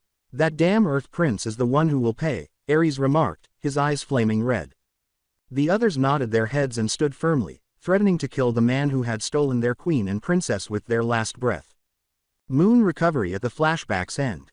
They all had tears on their faces, even Jiraiya, who was crying uncontrollably. If my assumption is correct, Ares is still here and will assist in guiding young Naru-chan. Selene grinned at everyone and said, help the boy grow stronger. With Ares awakening, the 9 knights and 4 outer scouts shall awaken in this world. With a nod, Jiraiya said, then I shall return right away. Unfortunately, my time is running out, Selene said, nodding her head at him. But I'll be back when you need me, she said, disappearing. As he watched his grandmother disappear in front of him, Naruto sobbed. He was proud that she was aware of him and would stop at nothing to win her admiration. Naruto declared, I will bring peace to all. Jiraiya and Tsunade both nodded their heads and grinned, promising to do everything in their power to assist the boy. The Whirlpool Land. After meeting with Selene that evening, Jiraiya had left to find out whether Ares was in the tomb and whether he was still alive. Within the tomb, a man with jet black hair and crimson highlights lay on a table with his sword resting on his chest. His eyes were bright royal blue and glowed in the darkness as his chest slowly rose and fell. The night Uzu fell was the night his god blood reawakened. He moved his arms and the sword off his chest slowly, sat up, and surveyed the tomb, which was filled with dust, but the torches on the wall came to life, illuminating the space around him with flames. A small smile appeared on his lips. Selene, my dear, Ares stood up and said, this time, our child needs me. His black battle gear changed to a leather top and pants with leather boots, and he put his sword down at his side and walked up to a strange drawing on the wall, placing his hand on it while closing his eyes. The moment has arrived. Awaken my warriors 9 and 4 guardians, Ares said, as 8 figures from the elemental nations halted their activities and turned to face the land of fire. 4 women then fled across the lands they had been in. Strangely, the 9th and last member simply opened his eye and smiled, realizing that his freedom was almost here. He then closed his eye and returned to his slumber. The door slid open behind him, and Ares turned to see a man with crimson markings on his face and long white hair. Jiraiya, boy, it's been a long time. Ares grinned at the man. Jiraiya bowed to the final Uzukage and said, it has been Lord Ares. Because the fallen Uzukage Ares was in front of them, the workers behind Jiraiya all froze, their faces showing shock and fear. Jiraiya, tell me, how is my daughter doing? As he smiled and put his hand on the Toad Sage's shoulder, Ares asked as he left the tomb. I regret to inform you. However, Kushina passed away 15 years ago. After she gave birth to your grandson, Jiraiya informed him. Ares froze in place, staring at Jiraiya with a horrified expression on his face. What do you mean she's dead? I can only awaken if she awakens her power and something is about to happen. A man who works for the person who previously killed her attacked her. Jiraiya said, that bastard has woken up in our world, and your grandson talked to his grandmother, who woke up his power and you're okay. Nobody realized at the time that Naruto's power had been awakened by the silver light emanating from the scroll. Ares nodded, realizing that he would have to meet, mentor, and train his grandson. Then take me to my grandson. Jiraiya nodded his head, called out to his parents, and went over some hand signals. Jiraiya-chan, asked Pa, dude, what do you need? As she and Pa glanced at the man beside Jiraiya, Ma asked. Ares-chan, I was shocked to see who was in front of me, Ma said. Yes, it's me, Ma, we haven't spoken in a long time, Ares said, grinning at her. With a knowing expression in his old toad eyes, Pa said, I think we need to get them back to the village. Jiraiya gave them a nod. The two toads climbed onto the shoulders of both men and rose in a cloud of smoke. Well, the game has changed with the new game piece on the board, said a man in the shadows where the two men had been standing as the workers returned to their work. The man then disappeared into a pitch-black emptiness, something his master would immediately need to know. During class, Naruto sat. He was completely bored. As of yet, nothing was happening. He was awaiting the arrival of the others so they could take the final exam. He was prepared to join the Leaf as a shinobi. Pulling Naruto into his mindscape, Kurama said, too bad it isn't for the land of Whirlpool. Naruto approached Kurama and took a seat next to the fox's front paws, saying, yeah, it would have been cool to service under my grandfather.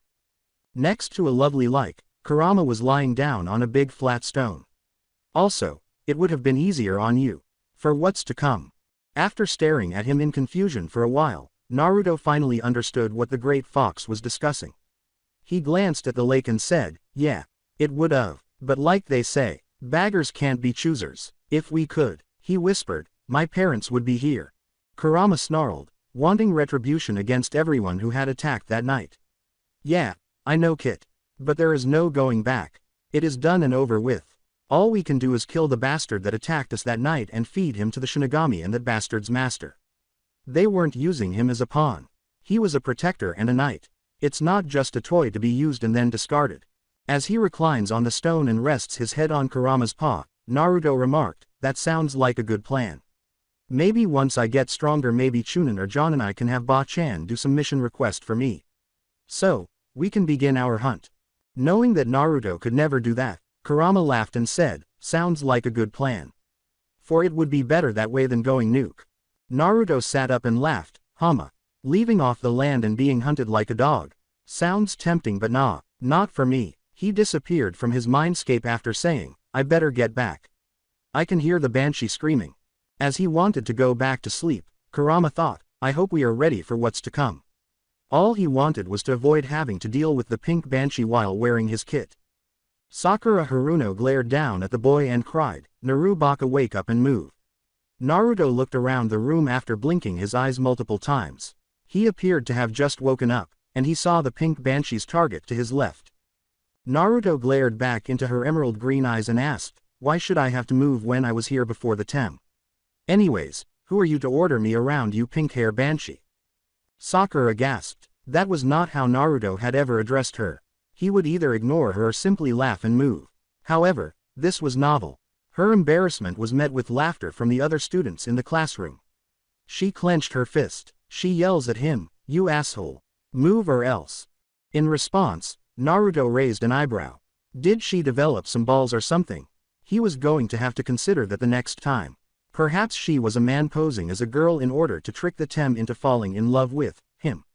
Those thoughts caused Naruto to shake his head. He didn't want to live in constant fear. It was not worth it for a few giggles. Sakura was becoming increasingly irate with the boy in front of her. He stood in her way of obtaining her Sasuke. Nobody was allowed to get in her way. Not even Ino, her former best friend. That bitch didn't care if she died. She struck Naruto's head with her fist and shouted, "Baka!" The two were the center of attention as the room fell silent. Sakura's fist was in Naruto's hand, and as he gradually tightened his hold on it and twisted her arm, the girl fell to her knees. Glaring down at the girl on the floor in front of him, his once beautiful blue eyes had turned into frigid, frozen pools of ice. "What gives you the right to hit me? Is it because you think you're mother-in on the civilian council that your shit doesn't stink and you can do as you wish? Well, I have bad news for you. My grandmother-in on the shinobi council and holds more power as well. She can make your life a living hell once you become a genin Sakura. Well, if you want the tem so badly then here you go," he said as he threw her at Sasuke. As he watched what was happening, his big forehead struck the boy with the raven hair squarely in the nose. After saying this, Naruto got up, approached the final desk, and took a seat. Hinata took the seat to his left, while Ino approached him and sat at his right. He simply sighed and nodded to the two. On a mission, she will be the first to die. She ought to just give up. Kurama remarked, observing everything that transpired between the two. She has nothing special to offer and will hold whatever team she gets back. Naruto simply gave a nod. As Sasuke was getting up to go to the nurse to have his nose fixed before class, Sakura was sobbing on the floor in front of him. Kiba turned in his chair and looked up at Naruto, saying, "That was brutal, man." Glaring down at Sakura, Ino said, "She needed that. Might sever as a wake-up call for her. Troublesome. You know she will go crying to her mother after school about what you did," said Shikamaru. As an Anbu wearing a Neko mask emerged from the shadows, Naruto said, "So, let her." Neko is in the back of the room watching all of this. Neko hugged the boy and complained, "Damn it, Naru-chan. You know you're not to tell anyone I am here." When Naruto failed to see his silver-haired big brother, he said, "Sorry, Ni-chan. I didn't mean to. Anyways, where is Inu-chan?" Neko grinned. "Didn't you hear? He is no longer Anbu and is being made to become a Jonin sensei." Naruto laughed as he glanced down at the Tem and Sakura, who had taken the now empty seat next to the one that had once housed Sasuke. "That's rich. I do not want his lazy ass." Neko nodded her head in agreement and laughed. Choji simply let out a sigh. "I just hope we get people we get along with as teammates." The others simply gave this a nod. The office of the Hokage. Sarutobi sat behind his desk, staring at the documents in front of him. He sighed and turned to face his office window, saying, "I'm getting too old for this." In the morning light, the village appears beautiful, spanning the entire village in shades of pink, baby blue, and gold. Returning to his enduring foe, he glanced at his paperwork and the nice, hot cup of coffee next to it. He smirked slightly as he thought, "I could spill it." A voice from the window said, "I understand your thoughts, Sensei, but I would advise you not to do it." Another male voice asked from the window, "Is that you, Sarutobi-chan?" He noticed Jiraiya and another man by the window, whom he hadn't seen since he was a young boy, when he was taken to the land of Whirlpool by his sensei. "Ares," he said tremblingly. Ares smiled at the elderly man he had known for so many years. He laughed and remarked, "Looks like you'll never retire from this job, old man." According to Sarutobi, who appeared dejected with a small cloud over his head, "Well, unlike you and my senseis who all died in war. It does appear I will be here forever. Even the man that took over for me died protecting the village from the Kyuubi, ushering me back into office. Well, if I was able to help you out, I would." Ares simply laughed at the poor old man. This caused Sarutobi to leap from the chair and run to the man dressed in leather, saying, "I name you my successor." He then placed the Hokage hat on the man's head and said, "I name you my successor." Ares gives the elderly man a wide-eyed stare. Wouldn't the council and Fire Lord frown on a foreigner as their new cage? "As well, I want to see my daughter's son first," he asked and replied. As he removed the red and white robes, Sarutobi added, "The Fire Lord will approve you taking over as the 5th Hokage. He always told Mito that he wished you had made it, for he would have preferred having you as the 3rd over me." The old man looked at Ares, who sighed and said, "Send word to the Fire Lord that I am alive and to come and hold a council meeting and make it official." With a nod, Sarutobi called forth the number of Anbu. As she wrote something down and placed it in a seal tube, he said, "Get this to the Fire Lord right away." With a nod, the Anbu disappears. Academy of Ninjas. After graduating, Naruto and his friends became genin. Only 27 of the 36 pupils passed. The 9 who failed decided to continue their education in civilian schools in order to acquire new skills. Naruto laughed and said, "Man, I'm glad we all made it." Shikamaru said, "Troublesome." Ino simply laughed. The others simply gave head nods. Since they needed to inform their families that they had passed away, each of them went their separate ways. While his two wolves made sure he didn't run into anyone, as he had done on multiple occasions in the past, Naruto simply relaxed and spoke with Kurama on his walk home. "You made me proud, Kit." Kurama sat by the lake and said, "I know your parents are proud of you too." "Thank you, Kurama, I'm happy to hear that," Naruto said. "Make sure you are using your summons as part of your training. Because you would have to start Sage mode. Because it will greatly aid your moon powers," Kurama yawned. "All right, should I start with dragons first, followed by tigers, or should I do both at once?" asked Naruto. "The dragons would be the best option to start with, in my opinion. Since Ares was the only dragon sage and held that contract, your grandfather would frequently claim that dragons are associated with both the god of war and the moon family. Ligers is closer to the moon goddess," Kurama explained to Naruto, the huntress of the moon, as the boy nodded while moving. However, both of his wolves were also conversing, to hide the foolishness of their partners. "All right, I'll do that," Naruto said, blinking his eyes multiple times as he nearly entered his front door, where Tsunade was standing, smirking as she gazed at him. As she pulled him into a bone-crushing embrace, Tsunade said, "I see you passed, brat." Naruto grinned at her and turned to give her a bone-crushing embrace, saying, "Yeah, I did, Ba-chan." Tsunade said, all right, let me go." Naruto chuckled and released her. After he released her, Tsunade inhaled deeply. Tsunade gave him a pat on the back and remarked, "You have definitely grown stronger. Well, in honor of your graduation, I'll be preparing a special dinner tonight." Naruto nodded while removing his sandals, setting them aside, and making his way to his bedroom. As he prepared to leave the Hokage's office, Ares turned to face Jiraiya and said, "Take me to my grandson."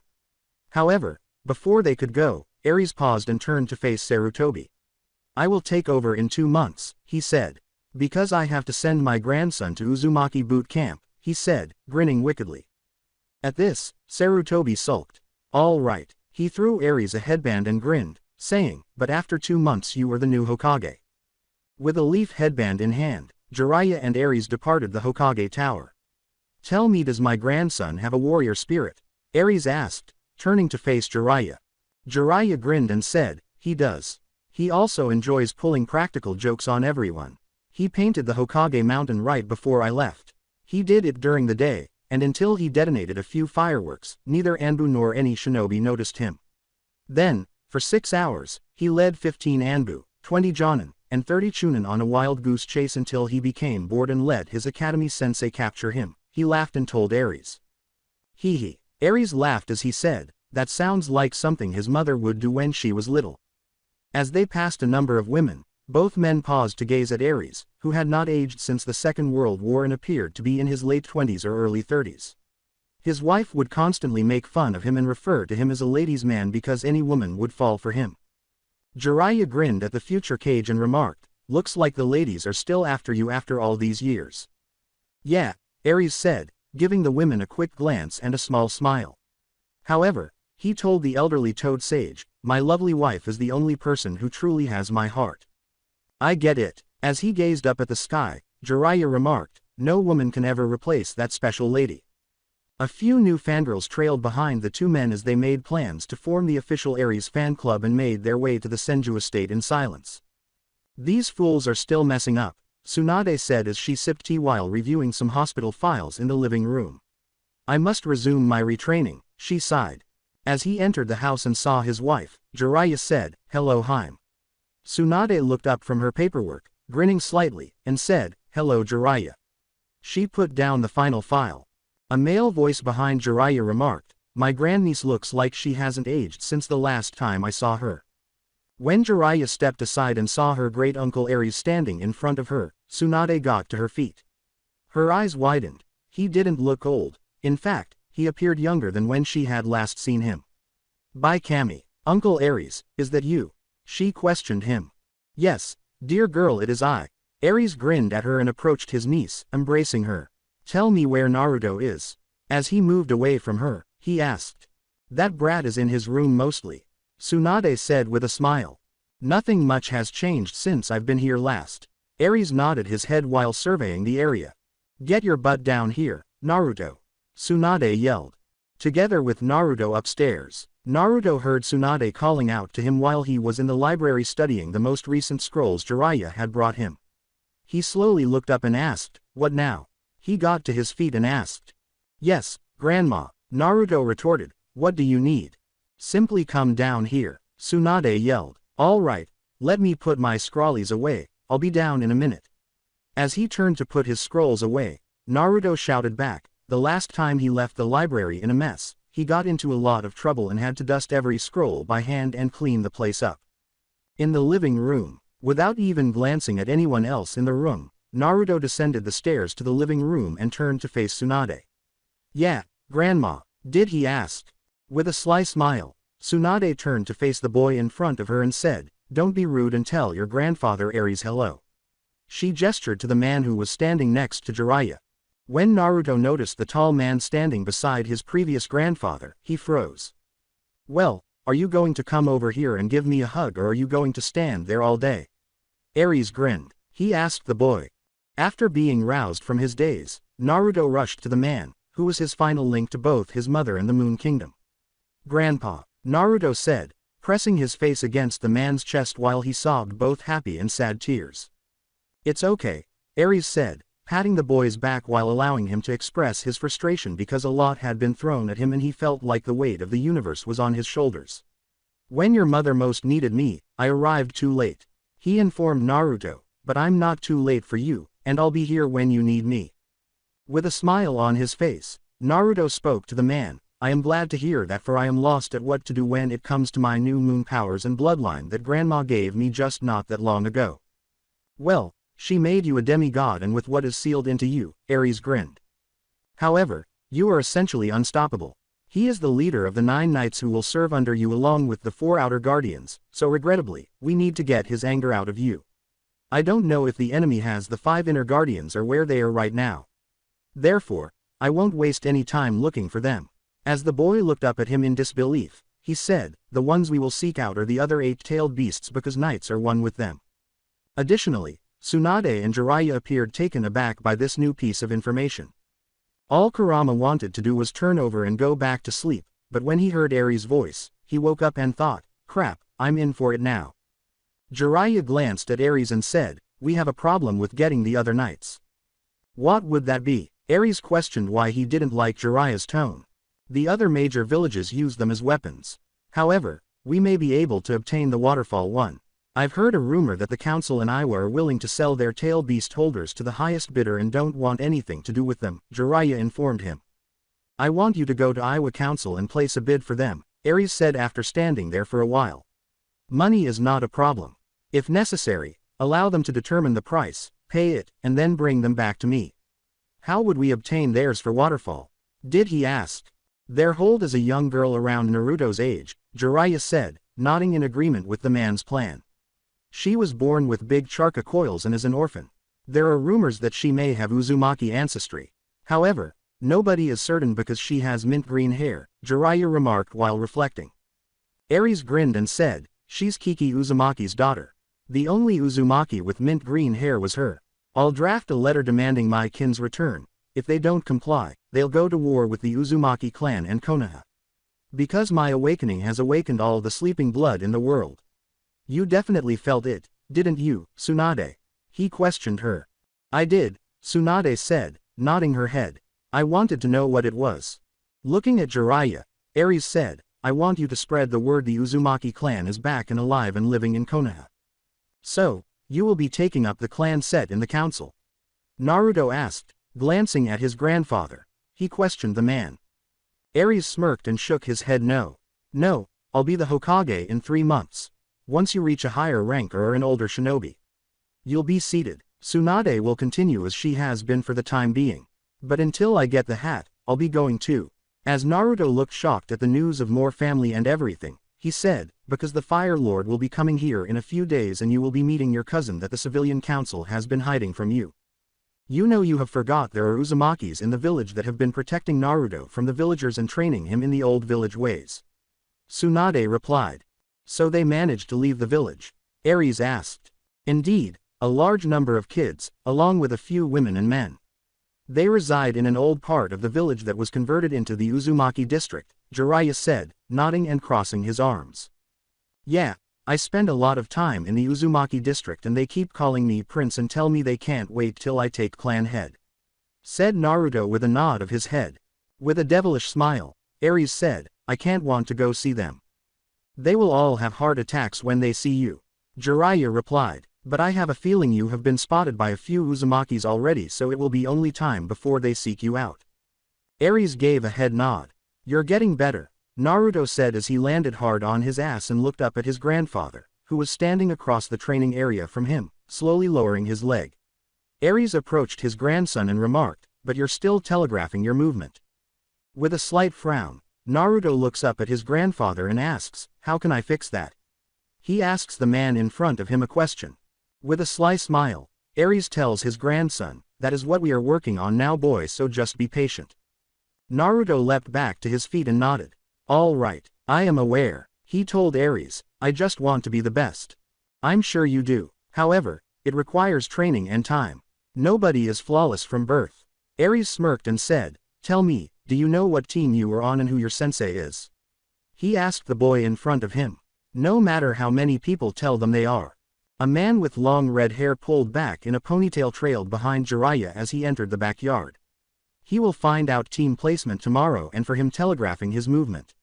I couldn't tell for he is the best out of all the genin and has already sidelined several jonin and chunin. Jiraiya laughed. Aries grinned. I know, but he will be on my level before he makes it to chunin, and I will abuse those shadow clones of his. Naruto simply went pale as he went to his belongings, pulled out a bottle of water, and took a sip. He sat under the old oak tree's shade and remarked, Grandpa, it's like you're training me to become a god or something. The man with the red hair said, he is young prince as I am here for your kenjutsu training. Aries smiles. He addressed the young man who was now in front of him, saying, I see you still haven't changed Kenshin Uzumaki. Kenshin bowed to his clan chief and said, Lord Aries. It is a pleasure to see you among us once more. Aries dismissed him with a wave. You should know by now. I was never one for bows. Even when I was the cage of our village. As Aries nearly collapsed at the final remark, Kenshin grinned and said, I know Lord Aries. But my mother has made sure I will always respect those higher than I and those that are my elders. As he approached Naruto and accepted the water bottle the boy offered, Aries remarked, smart ass boy. As he observed Aries, Kenshin remarked, there are rumors that the Fire Lord will arrive tomorrow and that you will be welcomed as our new Hokage. Aries turned to face the young swordsman in front of him and remarked, that isn't a rumor. I shall become Hokage in 3 months' time. But in 2 months I will take the hat and the final month I will be kicking the old monkey out of office. The clan will be glad to hear this. For they are tired of the civilian council trying to steal our home from right under our feet. Naruto and Tsunade have opened both compounds to use. But we do not want to leave the homes we have worked so hard to build, said Kenshin. The white-haired man simply nodded his head, and Aries turned to face Jiraiya. As he appeared to get older, he remarked, they do not like how they have protected Naruto through the years and have stopped any harm to come to the boy. Kenshin blushed, recalling the night he saw Neo Queen Serenity. He is the prince of Uzu. The crescent moon marks his birthright as well as Kushina-sama taking the form of the golden goddess before her death. After glancing at Kenshin, Naruto turns to face his grandfathers. He looks down at the floor and sighs, Mom must have been so beautiful as Neo Queen Serenity. I wish I could have seen her. The following day, at 4 a.m., Aries roused Naruto. Time to get up and train before you have breakfast and head to the academy for your team placement, and after that, I want you to report to the Hokage Tower for you to meet the Fire Lord, and if you end up with that loser Kakashi, just leave and I will deal with him later, for the Fire Lord and myself outrank him. He stated to his grandson. As he was getting dressed, Naruto remarked, yeah, I don't think I will get him as a sensei. We had it out a few weeks ago and Gigi had to pull him away from me. Naruto believed he was running late from his training with his grandfather Aries, so he rushed into the empty classroom at 10 in the morning. He stops slowly and surveys his surroundings as Choji and Shikamaru enter behind him. Naruto looks at the two behind him as he turns around. In a panic, Naruto asked, did we miss everyone? Shikamaru gives him a sly smile. She approaches him slowly before leaning in close and purring into his ear. Did you forget that team assignment was going to be at 11 a.m.? She asks, slowly stepping away from him while laughing at his flushed face, which gives the impression that he might pass out. Choji simply chuckles at the antics of his best friend. He said to the two, "Come on, let's go sit and wait." As Shikamaru fell behind Choji, Naruto simply nodded his head in ignorance and followed her. Naruto took the seat directly above their desk, while the other two sat in their usual seats. Council chambers at Hokage Tower. As the Fire Lord entered the chambers, Sarutobi sat at his desk in front of everyone. The Fire Lord asked, glancing around the chambers at all the bewildered expressions and Danzo's dark smirk, "I have gotten your letter and I do approve of him taking over as Hokage. But I do wish to know why he wishes to wait 2 months to take office." A man with crimson and black hair emerged from the shadows, dressed entirely in leather, and said, "That is easy to answer. I wish to train and get to know my grandson before I take over the village leech in Uzumaki." The civilian council members became silent because they were unaware that their Fire Lord was actually in Uzumaki. Lee rushed to embrace his uncle and exclaimed, "Uncle Aries. I'm glad to see you are alive." As he watches his nephew, Aries asks, "How's your mother?" Lee looked up at his uncle and said, "Mother is doing well. In fact, just a few days ago Mother appeared to be getting younger." With all eyes on the man, Aries thought, "That is good to know. It appears I woke the old bloodline." With her glowing appearance and apparent abandonment of her youth genjutsu, Tsunade caught everyone's attention. She appeared to be in her late teens or early 20s. Danzo stood up and glared at Aries, demanding, "What do you mean this man here will become our new Hokage?" Aries grinned at the bandage man and said, "I was offered the title of Hokage long ago, but I refused it for I was the Uzukage and that wouldn't work really well for my village at the time." Danzo demanded, "How do we know you are the real Aries Uzumaki?" A dragon suddenly materialized in the council chambers. Aries smiled and said, "I am the only holder of the dragon summons contract besides one other." He had a life or death summons contract that no one could obtain, as everyone knew. "How dare you question my master? What does a dog like you have any right to question anyone?" The dragon asked, snarling at the man's mummy. "You don't smell right. Why do you smell of snakes and death?" The dragon said, stalking over to Danzo as it sniffed the air surrounding the man's mummy. In a matter of seconds, Aries was on a man's mummy, slicing off the man's face and right arm with a flaming sword. Aries pointed to the ache in the Uchiha clan's ass head and said, "Why do you have an eye that belongs to the Uchihas over there?" Fugaku Uchiha yelled, "Who did you get that eye from?" As he stood up and glared at the supposed elder. Danzo simply grinned as a seal on his body exploded, causing him to burst into flames. To keep the other people in the room safe, Aries leapt away and quickly erected a barrier around the deceased elder. "What the fuck?" exclaimed Sum, who was now standing with wide eyes and a wild expression. Aries glared at the burning body and said, "He has a suicide seal on him if he ever got caught and he was going to take as many with him." Village entrances. 4 women were standing outside the village, hidden in the leaf. Each stood in front of the other, staring at the other. Naruto's personal torment. When Sakura was assigned to Sasuke's team, she let out a scream. "Yeah, baby, the power of love outlasts them all. Kill me now," exclaimed Kiba, who was a member of the Banshees organization. As he prayed for the 2 men on Team 7, Uruka said, "Now for Team 8. Uruka said, Hinata Hyuga, Ino Yamanaka, and finally Naruto Uzumaki. She did not reveal the sensei because she wanted everyone to be surprised. As he watches his students, Uruka said, "Finally we have Team 10 that will be Shikamaru Nara, Shino Aburame, and Choji Akamichi." Uruka said, "Your senseis will be here shortly," before disappearing. Aries caught the attention of the 2 elders who remained. Homura smiled, assuming Aries would also be their puppet, and said, "Then we will begin going over everything with you as soon as possible about how this village is running." Aries' black eyes harden and he turns his head toward them. The 2 stared at him in shock as he said, "You will not stay on as my advisors." "I am not sure if I want an advisors. For I did well back in Uzu without them." The terrified Kaharu said, "Lord Lee Chin. You cannot allow him to do this." Lee grinned at them and said, "As Fire Lord, I will allow him to do as he sees fit." Uzu ran well with an elder council and civilian council.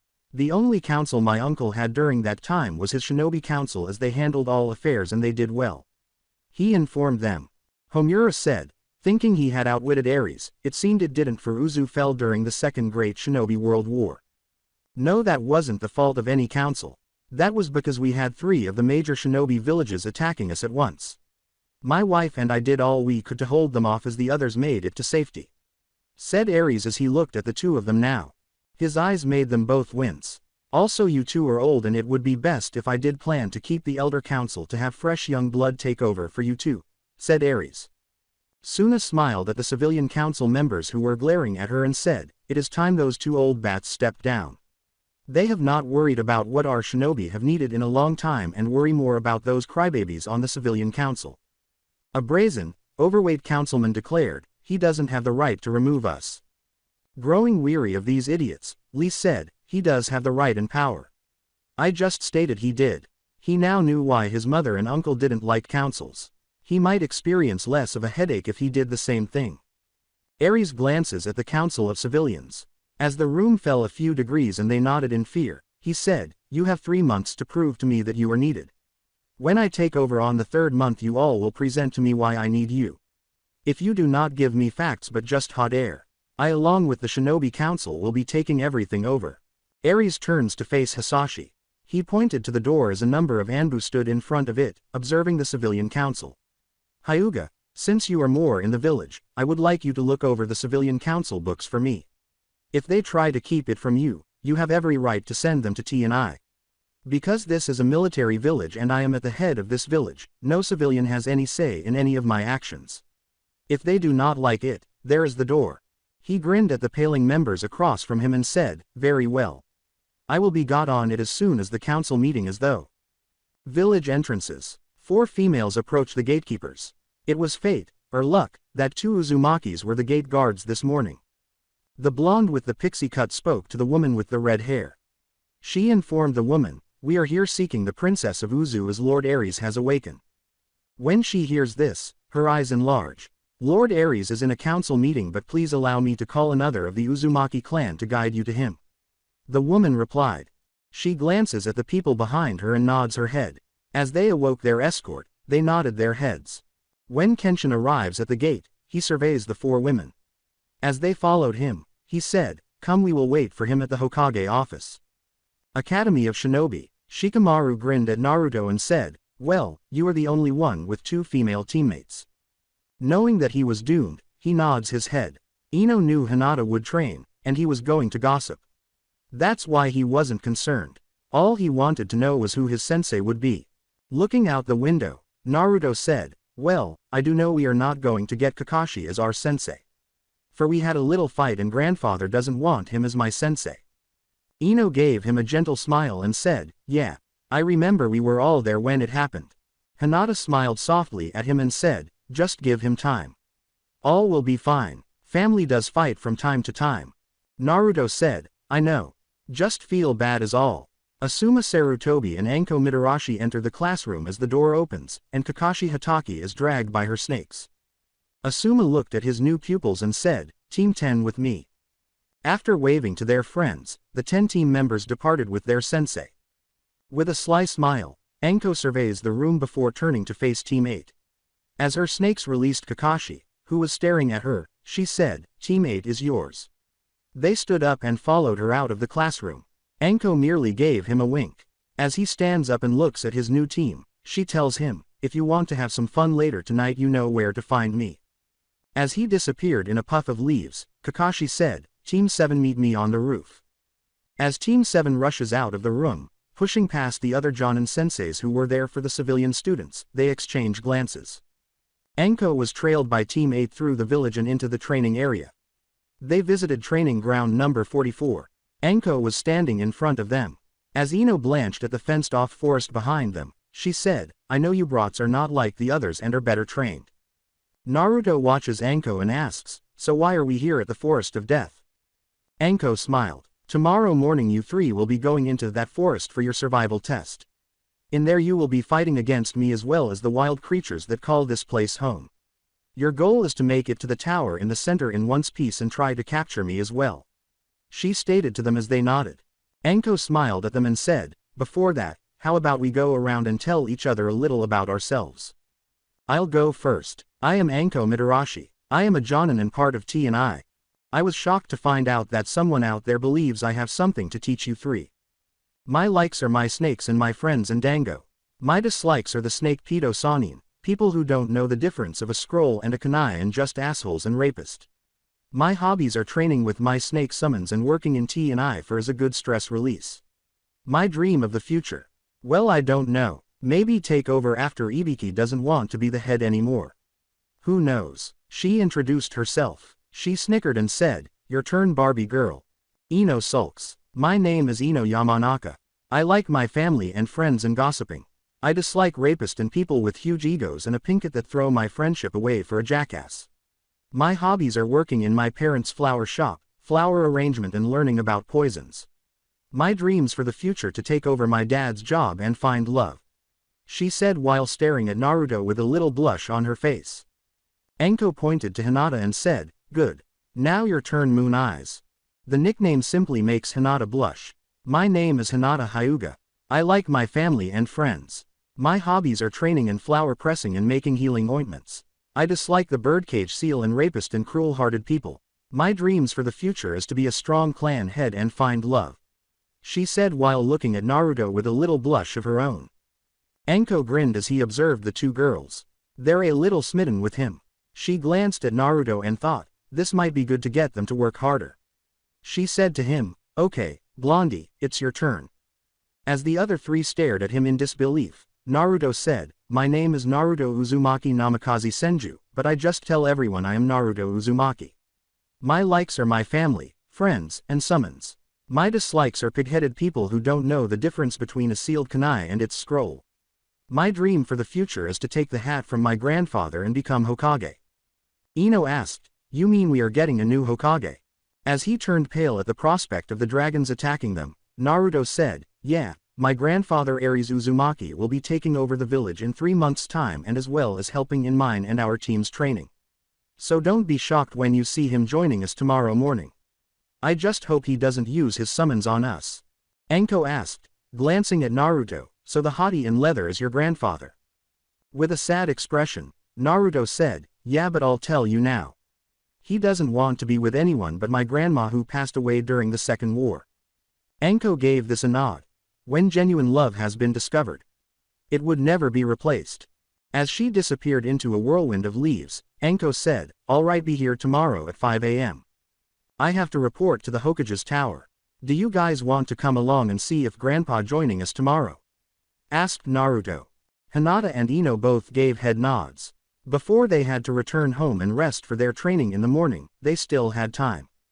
Hokage office, Hokage tower. As they waited for Lord Ares, the 4 women took seats on the couches in the rear of the room.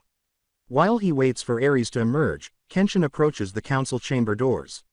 Kenshin said, "Lord Ares." The man emerged last, trailing behind everyone else.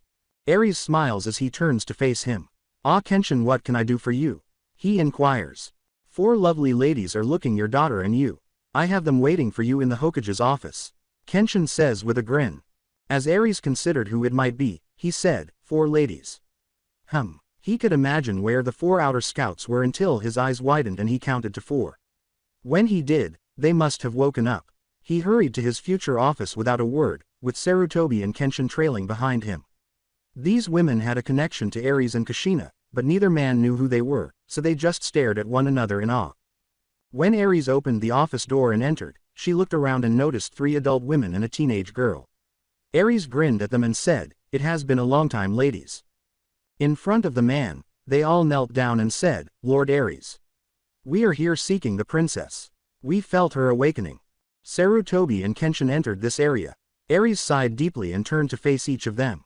With a horrified expression on their faces, he said, "I am afraid the awakening you felt was of her son. For she had died the day he was born." The blonde covered her mouth with her hand and said, "She can't be. No, she was pulled into an embrace and simply held by the teal-haired woman." The woman with forest green hair said, "But my lord, how could that be? There was an attack when she gave birth to my grandson. He had sent one of his pawns to attack her. When this happened, she had a Biju seal within her, and it was set free, and to stop it she used the silver crystal as her husband called upon the death god to seal the Biju into their newborn son. With her gravely injured, she sealed what was left of her energy into her son, for when he awoke it would awaken us," said Ares as he walked toward of the village's window. His eyes were welling with tears. He had let his little girl down once more. "I swear we will make that bastard pay for what he has done to her," the blonde replied. At that moment, Naruto and his two teammates appeared as the office door opened again. He said carelessly, "Hey Grandpa. Hey Gigi. Hey Kenshin Sensei." Seeing Usagi following him, all four women turned to face him. As he fainted in front of them, her son, the new prince of the moon, passed out, his forehead glowing like a crescent moon. In order to confront one of the 5 witches who had discovered who possessed the pure heart crystals, Usagi had taken Haruka and Michiru to a stunning chapel on the premises. However, the 2 outer scouts were unaware that they were entering a trap. Although Usagi felt uneasy about this, she was helpless at the moment because Haruka was holding her locket. Michiru looked at the young blonde who was holding onto her skirt and said, "Usagi, you need to know this. That you are the weakest of them all. We as the outer scouts are the strongest of all the scouts." With tears in her eyes, Usagi said, "You are mistaken.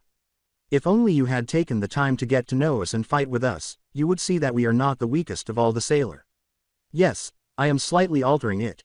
Usagi chased after the 2 girls as they changed into their scout forms and entered the chapel after Haruka simply laughed as she landed the helicopter. She was helpless without her locket, despite her desire to assist them.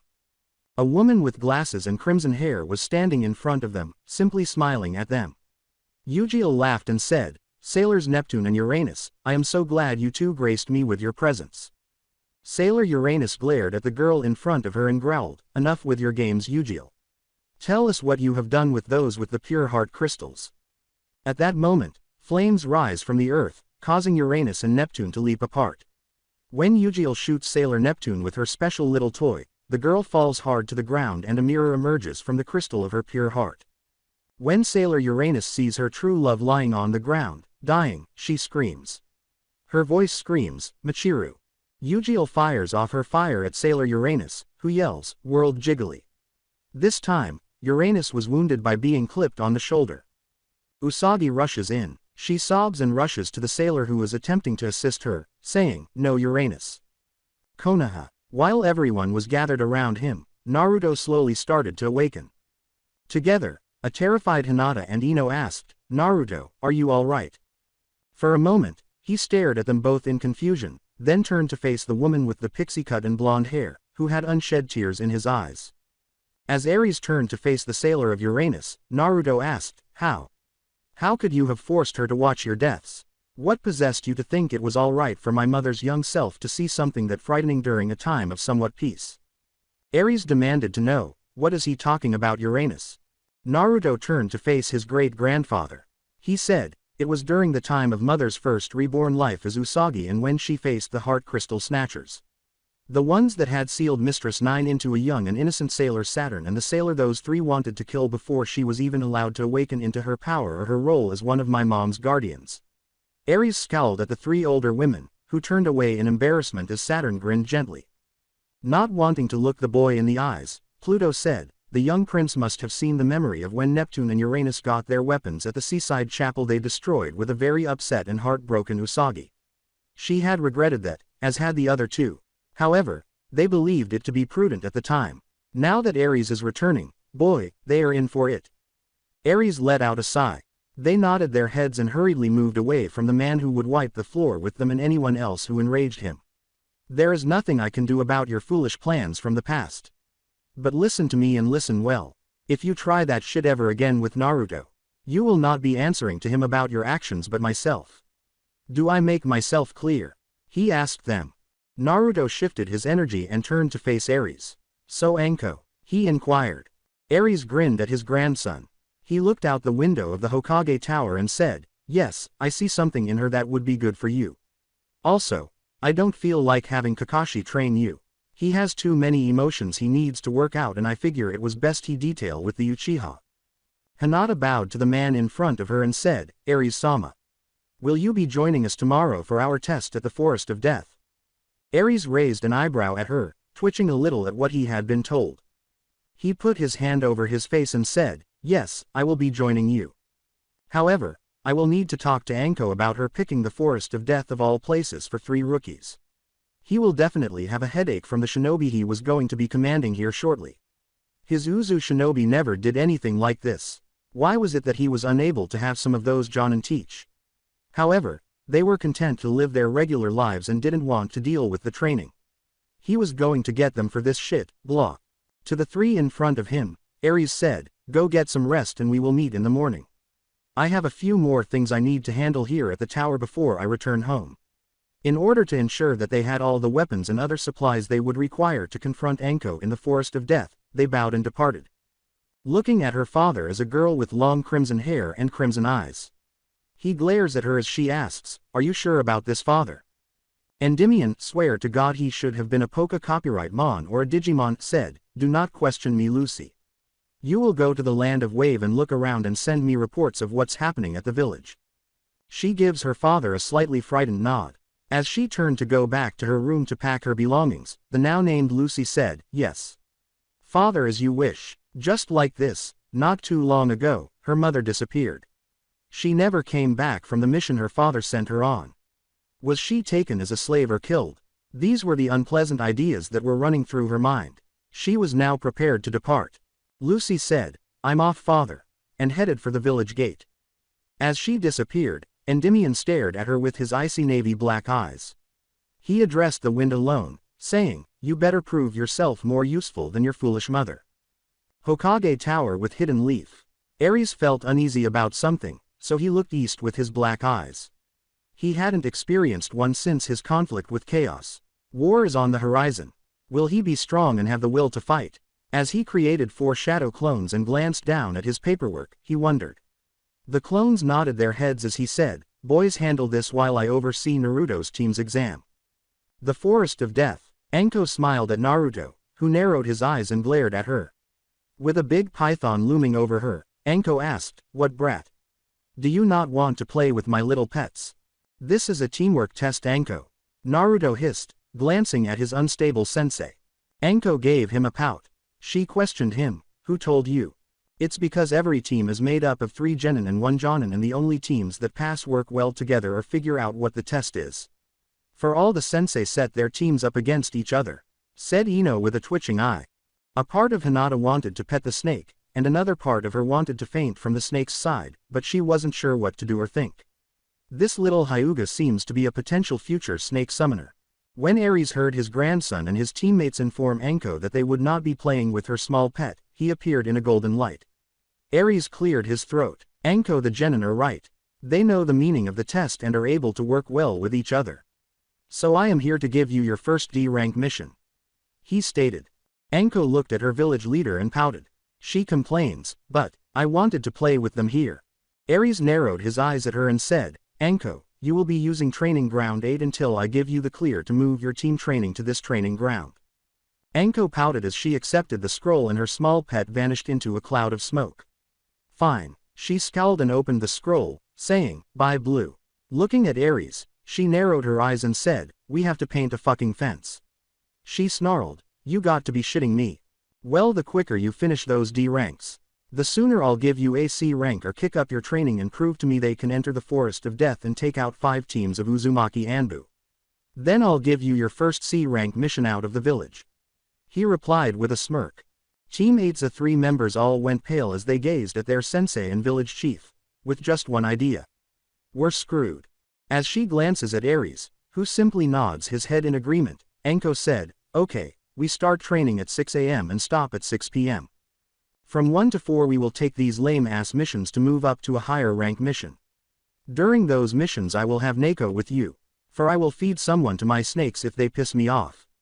He was aware that she wasn't popular in the village and that this would save him time and headaches.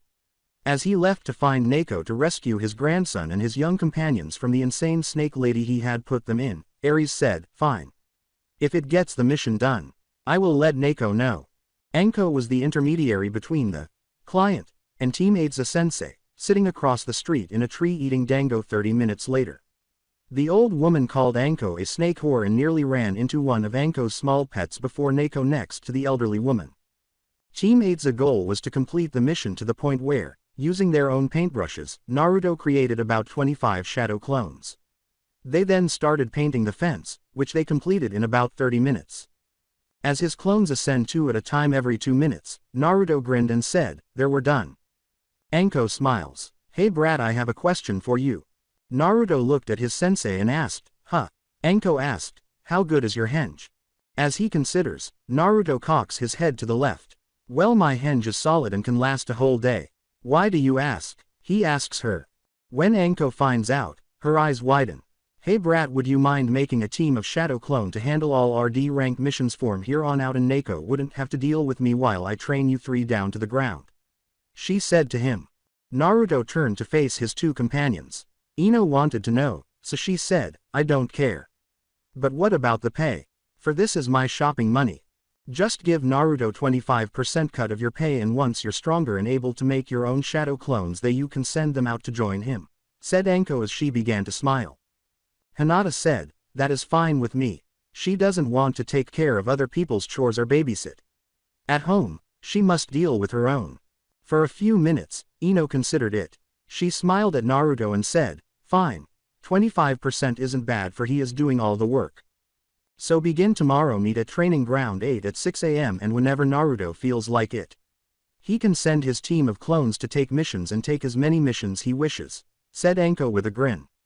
"Well, I can send my clones at 9 AM and they can do missions until 4 PM and bring back everyone's pay afterwards," Naruto replied. He said, "And this will give us an advantage, and we need 30D ranks before we get in our first C rank.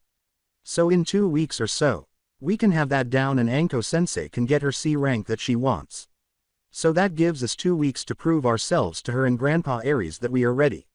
As the Uzumakis that are in Anbu is no joke and are scary." Anko nodded as she fled from one of the Crimson Hair Devils. A tiny man was establishing himself and opening multiple shipping ports in the village when Lucy arrived at the tiny island of the wave. To the unaided eye, nothing appeared amiss. However, this man's arrival in the village led to an increase in the number of low-life residents, the opening of brothels, and the opening of additional bars. An island used to be a small, peaceful port for shipping and fishing. The mice that called this village home hid in their homes, terrified like the small mice they are, while the nightlife became a boisterous and vibrant scene of whorehouses and thugs causing trouble.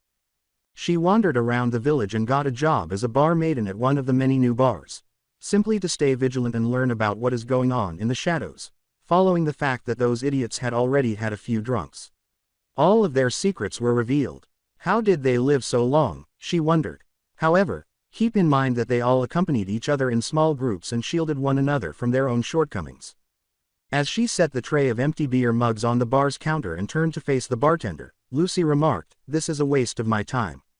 She said to the man with the big scar on his face, "I need 3 bottles of sake and 6 bottles." He gives her a nod while she sighs again and peers over her shoulder at a table where a man is seated in the corner, observing her with one eye. It was going to be a long night for her. Goody, oh goody. As she carried the freshly filled tray of drinks to their designated tables and went around the bar collecting orders and payments for their drinks and basic bar fare, she pondered. The majority of the man's face was obscured by his long hair as he sat in the dim corner of the bar. He was observing the girl. He sensed something coming from her. His red hair covered the right side of his face, and his one emerald eye glowed softly. Upon closer inspection, the symbol of Mar could be seen permanently inked on his forehead. He has had a birthmark for as long as he can remember, and the unusual beverages he has consumed throughout his life have convinced him that he must be in this village. Because fate will be directing him to the next phase of his life. However, the power emanating from the girl was similar to his own. But darkness also tainted it. However, the darkness was someone else's, not her own. While I wait here for the next step, he returned to his basic meal of rice and red bean soup, thinking to himself, I'll keep an eye on her. Office of the Konoha Hokage. We got all 30 missions done in 2 weeks and I do believe we can handle anything you throw at us, Naruto said, beaming madly as he stood in front of his grandfather. If someone hadn't been looking, they wouldn't have noticed his arrogant grandson moving his head slightly, and Aries raises an eyebrow at him. However, the hidden Anbu noticed this and descended with their sword drawn, slamming the dull side of the blade into Naruto's neck. However, Naruto spins around without blinking as a black sword materializes in his hands, deflecting the sword that was about to strike him. Naruto is prepared for battle and will leap away from the Anbu by simply using his strength to push him back. He was moving quickly and stopped on the last one, waiting for the other to make the first meet, while the other hand was still holding his sword and making single-hand signs for a jutsu that no one knew what. That is enough. But grandson, you need to stop that cockiness for it will be your downfall. Ares glared at his grandson, who glanced over his shoulder at the man behind him while maintaining the Anbu in the corner of his eye. Meanwhile, Hinata's eyes flared to life, scanning the room for any potential attacks. With due respect Ares-sama, we are just excited about finishing that hellish training we have been going though for the past 2 weeks and we are ready for our next stage as you put it. As we are to face Uzumaki Anbu, said Hinata as she bows to the individual in front of addressing him. In an attempt to be completely honest, Ino said, they are right. Anko-sensei has driven us to the ground and then our family also drives to the floor after we finish our team training. To the point I'm too tried to even think about dieting and shopping. As she noticed the mission report on the Hokage's desk from the fictitious mission they had to eliminate an enemy Chunin team spying in the village, she added as an afterthought, even the Chunins we faced yesterday are still mad at us for the lose. Ares gave this a nod and turned to face the girl with the blonde hair. He followed the blondes to the file on his desk and said, I am glad you have stopped that foolish dieting that those civilian girls think they need to be doing while on shinobi teams. They are just a risk to their teammates and village. A tiny smile appeared on his lips. He said to the teenagers in front of him, yes, I have read this mission report, and you 3 have done well. I am surprised that Anko refused to help you 3 because, in her own words, if they can't handle a couple Chunin then they should think about taking on a peaceful life of a civilian. Sitting on the edge of the man's desk, Anko said, that's correct. If they were unable to manage them, then waste my time training them, she said, grinning at her students as a snake slowly made its way down her arm and to the Anbu that had attacked her student. Of course, she wasn't going to do anything to stop those idiots from yesterday, but this Anbu infuriated her by attacking her student while he was occupied with a conversation with his Hokage, and she didn't give a damn if the man was Naruto's cousin or something. The boy was going to take a nice little nap. Seeing the snake that was hiding in the shadows making its way to the Anbu, Ares said, all right, put your weapons away and Anko call your snake back.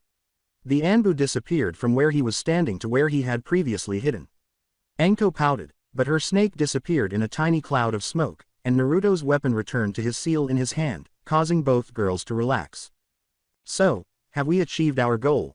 As Anko prepared to feed Tora to her boss, she asked, it wasn't the bastard that her old master had summoned, rather, it was the bastard's wife. I do have a mission, Ares says, smirking slightly as he examines them a bit more. He informed them, however, that it was only a delivery mission. Anko scowls at this and hisses, then send it through messenger bird.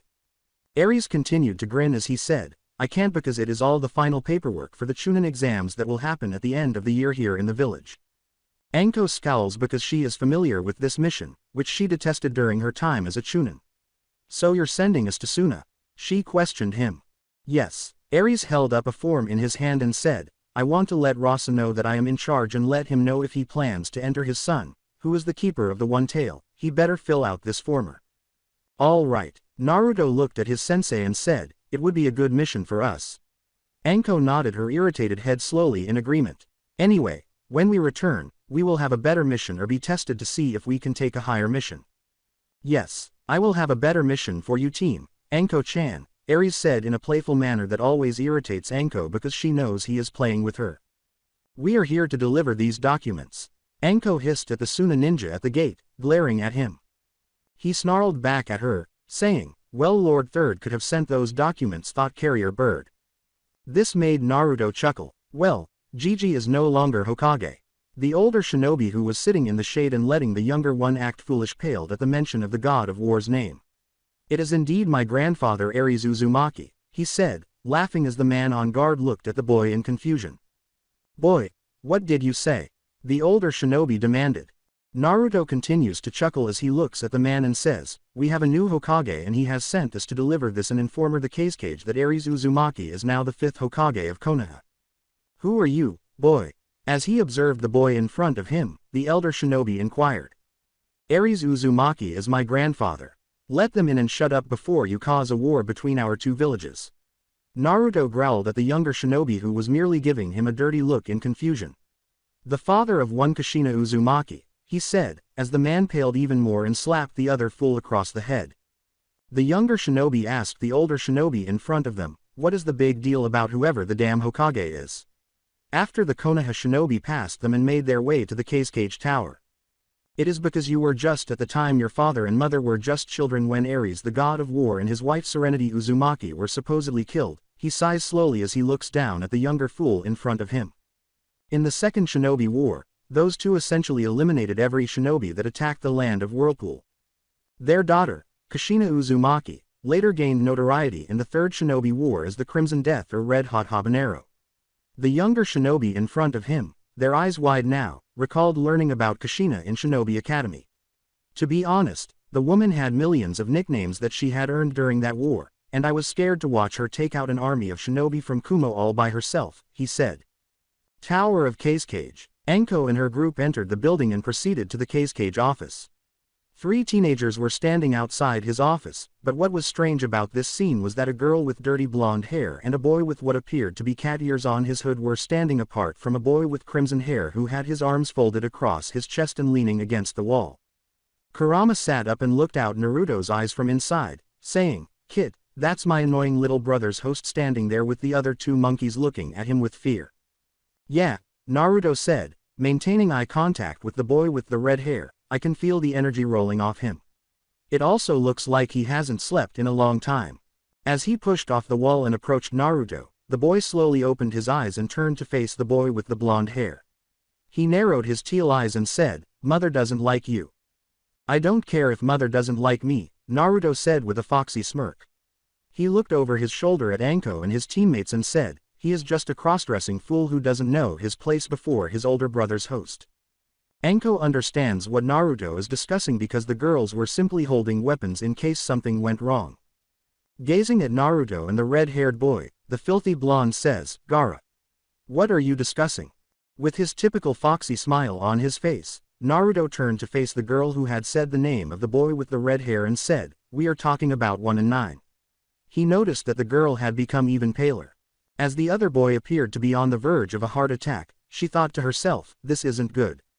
If Gaara or this boy loses control over their tail beast, we are all dead." "Don't be concerned. Unlike Gaara, I am in control here," Naruto remarked, turning to face his sensei, who merely nodded in agreement. The 2 teenagers are somewhat calmed by this, but they remain on edge because they are unsure if it will make their brother attack the boy in front of them. A man who appears to be an older version of Gaara is standing at the open door of the Cage's office, glaring at the teenagers and turning to face Anko. "What is it?" As he continues to glare at Anko, he demands in a chilly tone. Without missing a beat, Anko gives the man in front of her a nasty glare and says, "Lord Hokage has sent us to deliver the formers for the upcoming Chunin exams." The 4th Cage remarked, "Well, he could have just sent it through carrier bird." "Yes, my grandfather might have. However, he wanted us to come in person for a number of reasons," Naruto said, maintaining eye contact with Gaara. "What was that earlier?" The 4th Cage asked. "Well, once we are inside your office, we can speak about this more freely." Anko approached him and said, glaring slightly. The 2 older teens nod their heads and follow their father and Cage into his office as Gaara enters slowly behind them, his eyes going to the back of the blonde's head as he sits on the arm of his sensei's chair with his arms crossed, while his 2 female teammates just flank them. He looks at her with annoyance and moves aside, allowing her and her genin team to follow her into his office. "You 3 come in here," he commands them. "What does Lord Third Hokage want me to look at before you return to your village?" The Cage asks, walking behind his desk and sitting down behind it while glaring at the team's lone male member for his obvious disrespect for his position and title. His voice is demanding as he asks. Anko opened the form that Ares had prepared before choosing them for this mission and said, "Lord Third Hokage just retired and his successor Lord Fifth Hokage Ares Uzumaki wanted us to make sure if you send your son Gaara into the village for the Chunin exams that you fill out this form." Before speaking, the 4th Cage blinked once and then twice. "Ares Uzumaki, what do you mean?" As he tried to figure this out, he said, "The only man that was known by that name died during the Second Shinobi War when Uzu fell along with his wife. That is one of the pleasant qualities of seals. While the body heals itself, they can put a person into a deep sleep." Naruto smiled at the man seated across from him. He squinted at the stupid boy seated across from him. His only desire was to let Gaara kill the boy, so he said, "Who are you, boy? You act like you know more about seals than I do myself." A sly smile was on Naruto's face. After noticing that the man in front of him was pale, he explained, "Well, for one, Ares Uzumaki is the father of my late mother Kushina Uzumaki, making him my grandfather. As well, he was a grand seal master that knew more about seal than any fool out there that claims to be a seal master. As well, my grandfather and remaining clansmen of Uzu have been training me in seals for a very long time. As well, I am Naruto Uzumaki, the grandson of the former Kage of Uzu and now 5th Hokage of Konoha." He concludes by saying, "The man's only question was, but how? Like my student has stated, his grandfather was in a seal tomb alongside the tomb he had laid his late wife in after she had fallen along with the village from a mortal wound on her body. He was wounded but not to the extent of his late wife, and the seals in his tomb also had healing seals, and it put him into a sleep that he hadn't aged a day since the fall of Uzu, and it put him into a sleep that he hadn't aged a day and just awoke not that long ago." Anko grinned at this. This man was too strong for him to defeat. As he listened to his father's stories about the god of war of Uzu, he thought, "For the safety of my village and shinobi, I will have to back out of the snake's plan." This man was also Kushina's father, and he was present on the day she became a legend during the Third Shinobi War alongside her husband. He was now staring at the boy who was sitting next to his sensei's arm because of this. If that other man was still living, he was his father. Since Ares is capable of destroying his village by himself, he needed to be kind to Konoha. "Yes, let Lord Ares know that I will complete the form for my son Gaara and his 2 siblings, who will be participating in the Chunin exams along with a number of others. I will get back to him shortly with the list of participants." Naruto said, "Good, for we wouldn't want the one tail running wild in the 9 tails home." The Kage appeared shocked by this, and his eyes flashed crimson with slits. "He visited my village with his own host," he asks. As Anko grinned and looked up at the boy, Naruto pretended to be innocent and said, "Well, I'm just a wet behind the ears genin taking on my first C-rank mission for my teammates." "A bothersome brat." Looking at the Kage, Anko said, "Stop playing with the man and let's rest and go back to the village. Do you have a room available for me and my team at the same inn we use?" She inquired. "Yes." As they leave his office, the Kage says, "My children will show you to the inn." His daughter bows to him and says, "Yes, father, as you wish." He then gets to work on the paperwork to send back to Konoha. He might just send it back with the team before they leave in the morning. He also needed to let the snake know that he was withdrawing from this small invasion because he doesn't currently have a death wish. Glancing down at the scroll he was holding, Naruto scowled and said, "Lazy bastard. He could have used a carrier bird or one of his own shinobi to send it." He grumbled as they returned to Konohagakure. "Well, we are compensated regardless. So shut up, brat," Anko said, glancing down at the blonde out of the corner of her eye. "Let's just check in and get this over with." Shikamaru simply rolled her eyes at Naruto's antics, while Ino merely snickered as the 3 simply nodded their heads as he put the scroll away.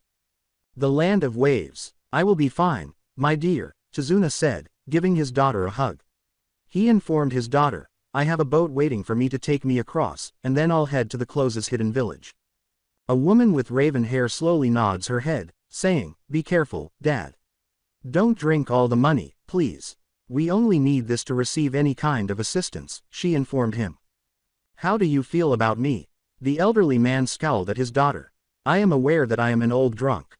But I also know we are at our wits' end," Tazuna remarked, giving his daughter another hug before disappearing into the moonlight.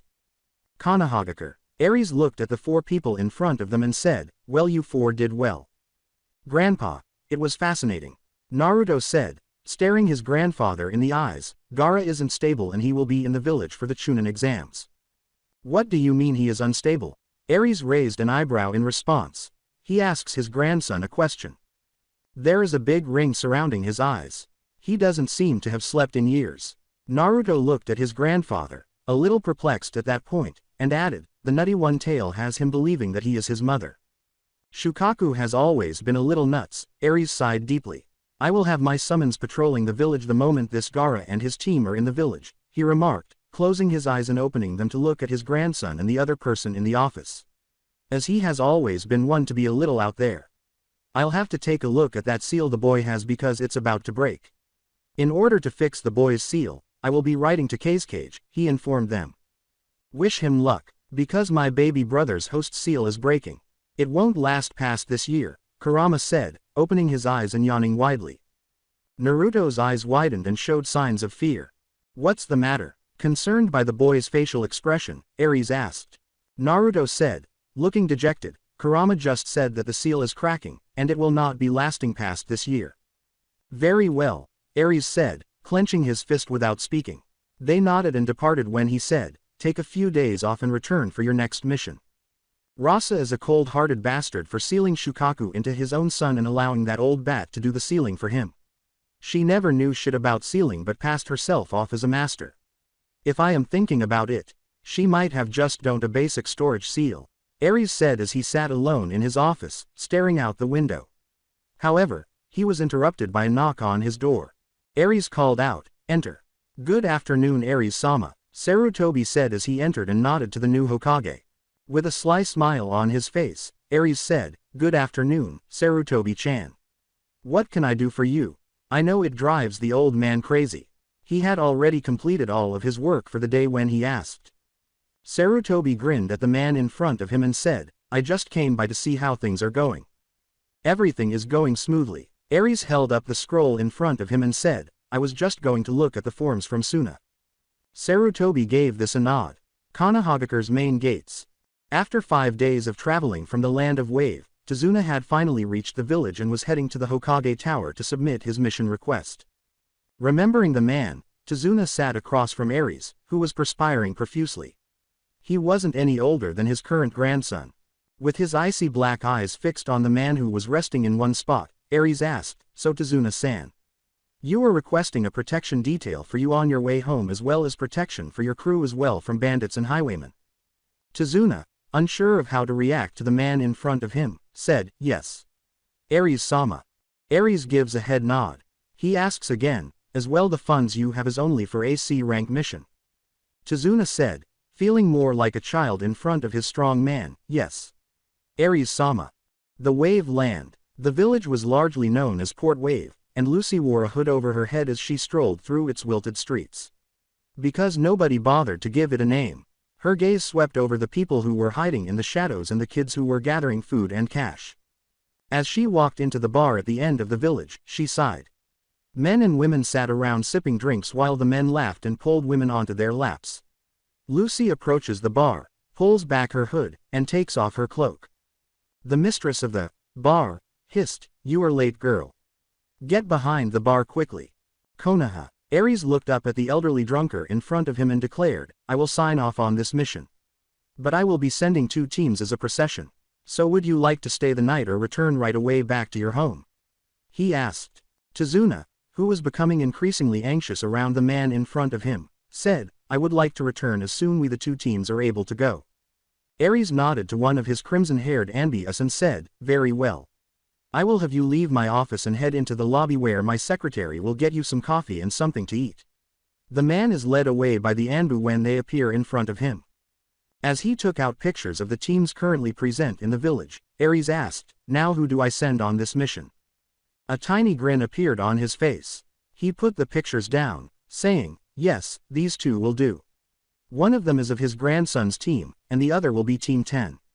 As his Jonin commander entered the office carrying documents regarding the impending Chunin exams, he thought to himself, this will test the young Nara to see if she can plan under pressure and not let her feelings for 1 or 2 cloud her judgment. The Forest of Death. Watching her adorable little Genin fend off 2 big bears that had considered them a simple meal makes Anko laugh. As Kenshin emerged in front of her, she chuckled and said, don't get lazy now.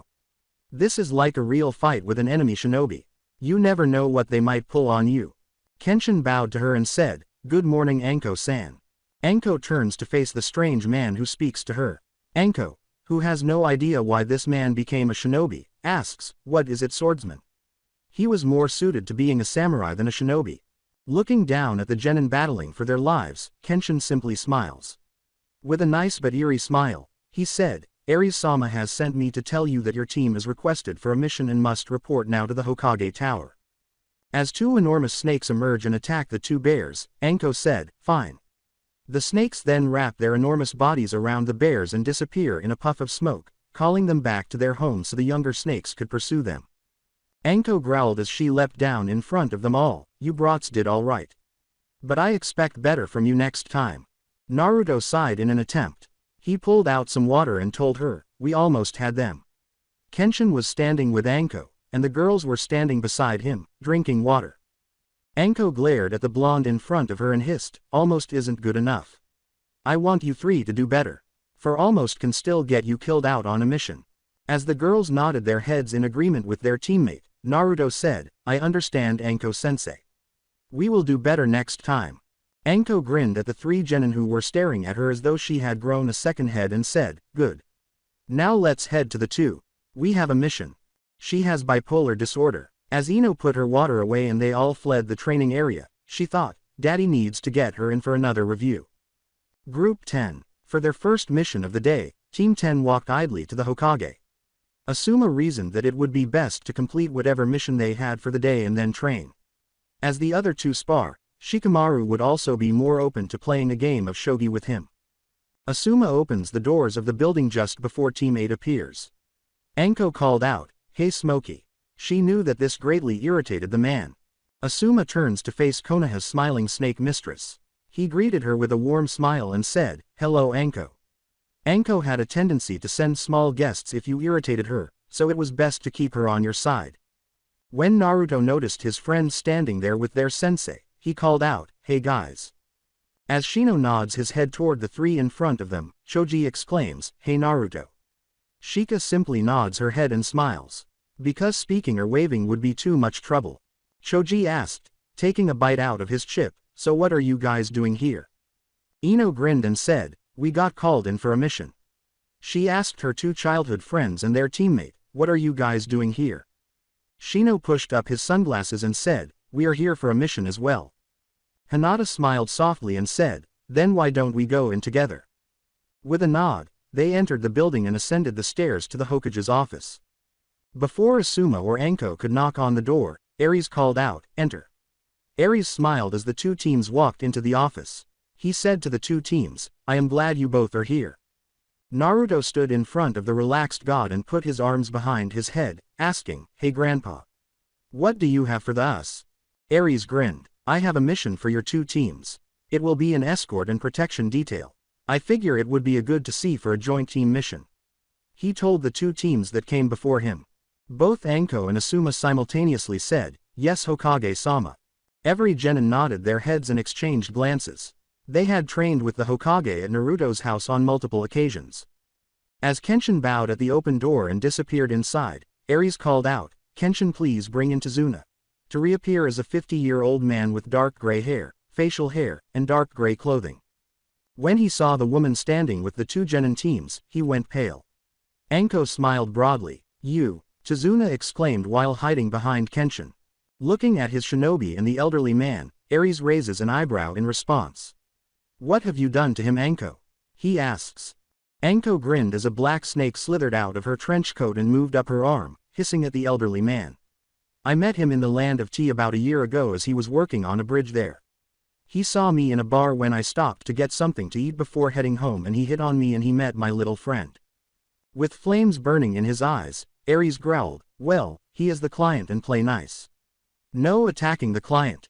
The snake disappeared in a tiny puff of smoke as Anko stepped back. Yes, Hokage-sama. Her voice was tinged with fear. Ares informed the two teams, good. Now meet at the main gate in 1 hour. You, Tazuna, you can return to your meal and Kenshin will make sure you're fully supplied for the return trip and show you back to the gate within the hour. He stated to the individual.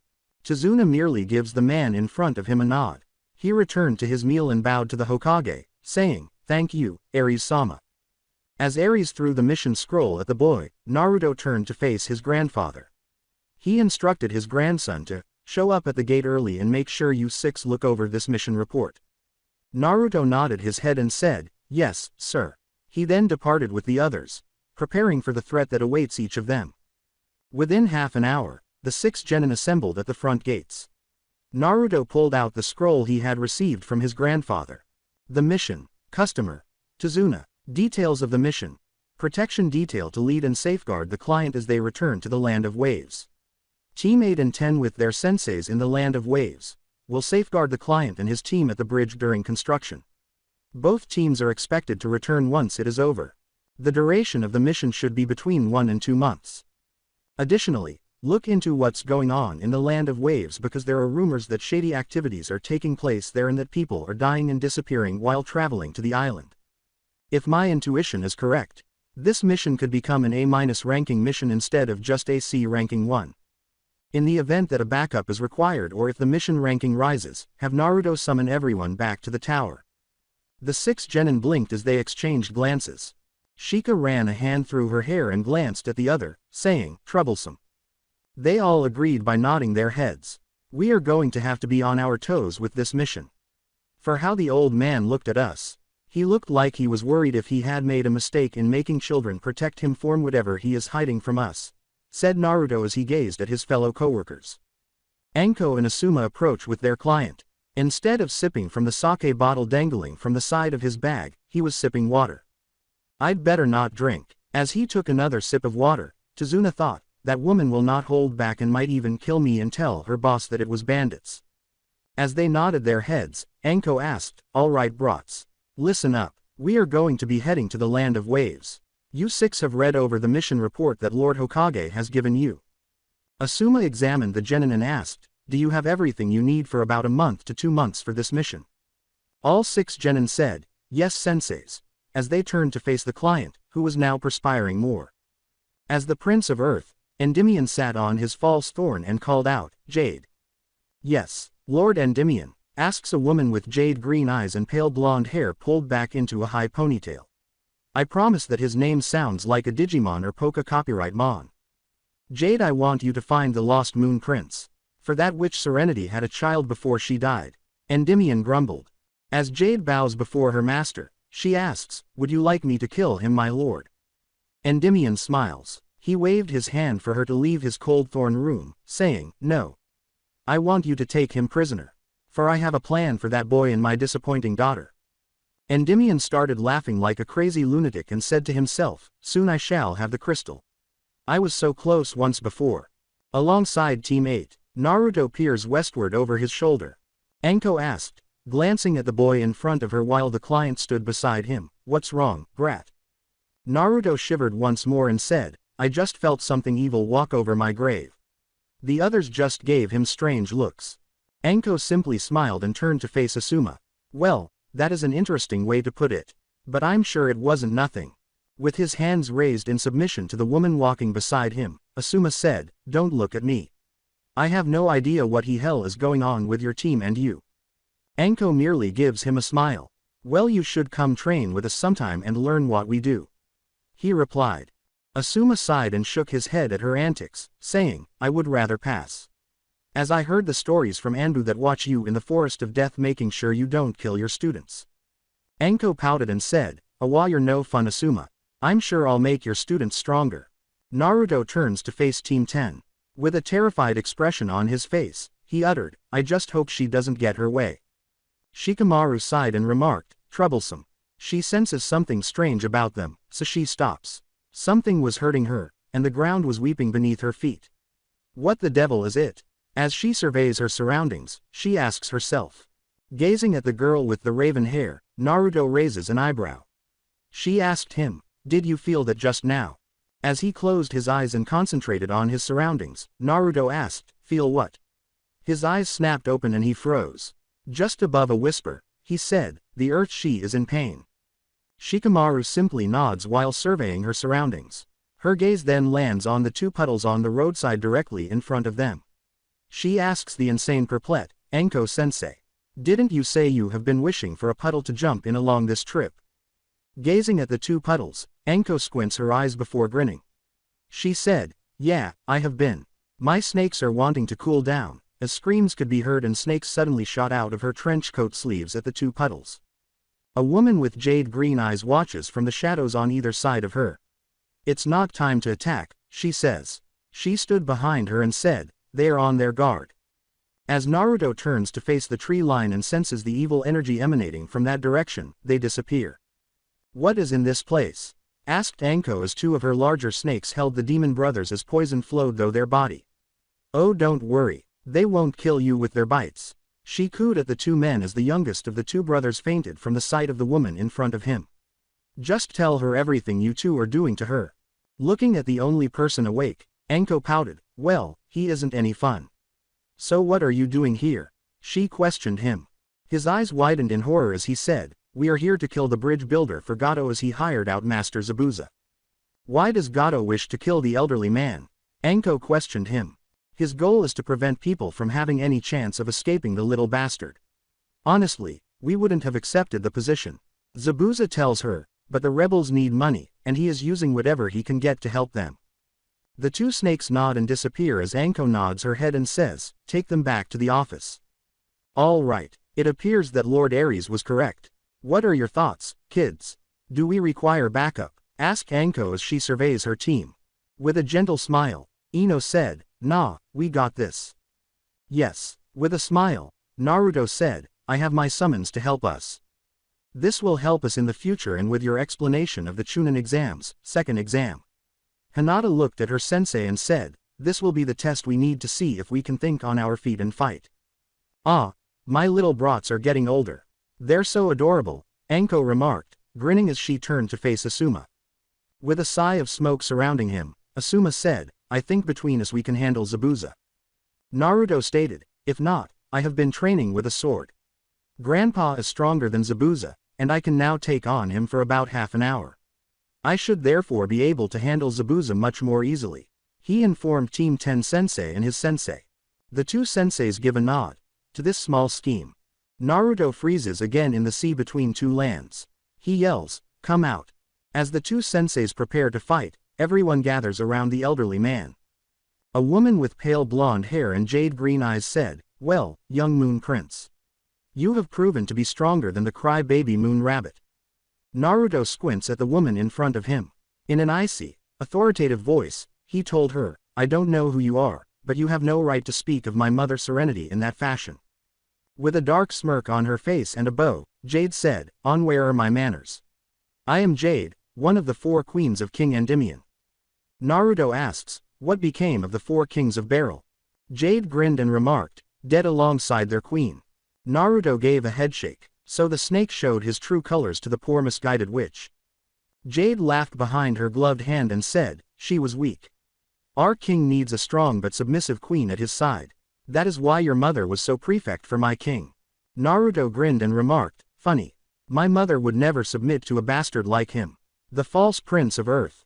Calling himself now the false king. A man in black armor appears directly beside Naruto, wearing a fox mask over his face, and a crimson aura envelops him. With his crimson eyes narrowing on the woman in front of him, Kurama growled, my prince. Do not let that trash provoke you into a needles battle. Let me handle this trash.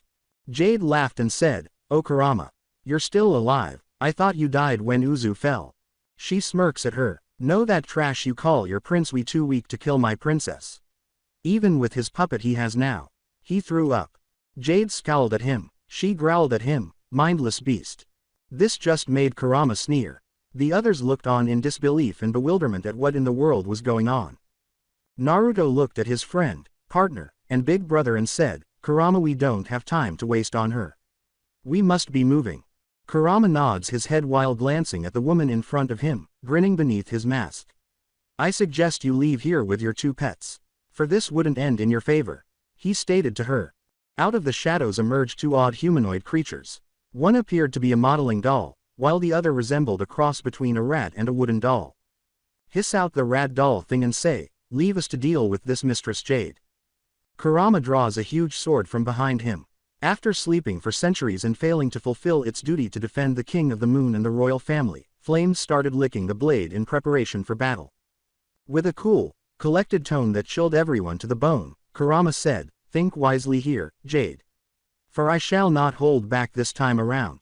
For you have turned your back on our queen and our royal duties to protect the Moon family for the false prince of the earth. Jade gave him a narrowed look. You know nothing. You are just a lapdog for the Moon Kingdom that no longer stands. While the kingdom of the earth still has a chance to from once more. She growls at him. Kurama gives her a sly smile beneath his mask. As his flaming sword lay in readiness to strike the rat creature in front of him, he told her, as long as the blood of the Moon family follows through the young prince and he holds the silver crystal. The same crystal that Fool your Call your king has been lusting for. The Moon Kingdom still holds power and stands tall and strong. The rat thing snarled again, Mistress Jade. Let us show this beast his place for disrespecting you and our king. Naruto turned to face the woman in front of him. He sensed that she had once possessed lunar magic, but the darkness she had allowed to enter by following the foolish false Earth Prince had left her soul impure and dark. His blue eyes hardened as he stared at her, saying, I don't understand why you would forsake my grandparents and my mother for that bastard.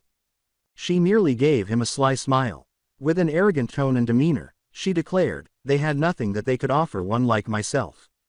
Naruto shook his head and said, you mean, they wouldn't give you the power you craved and lusted for, for they saw what it would do to a weak heart like yourself.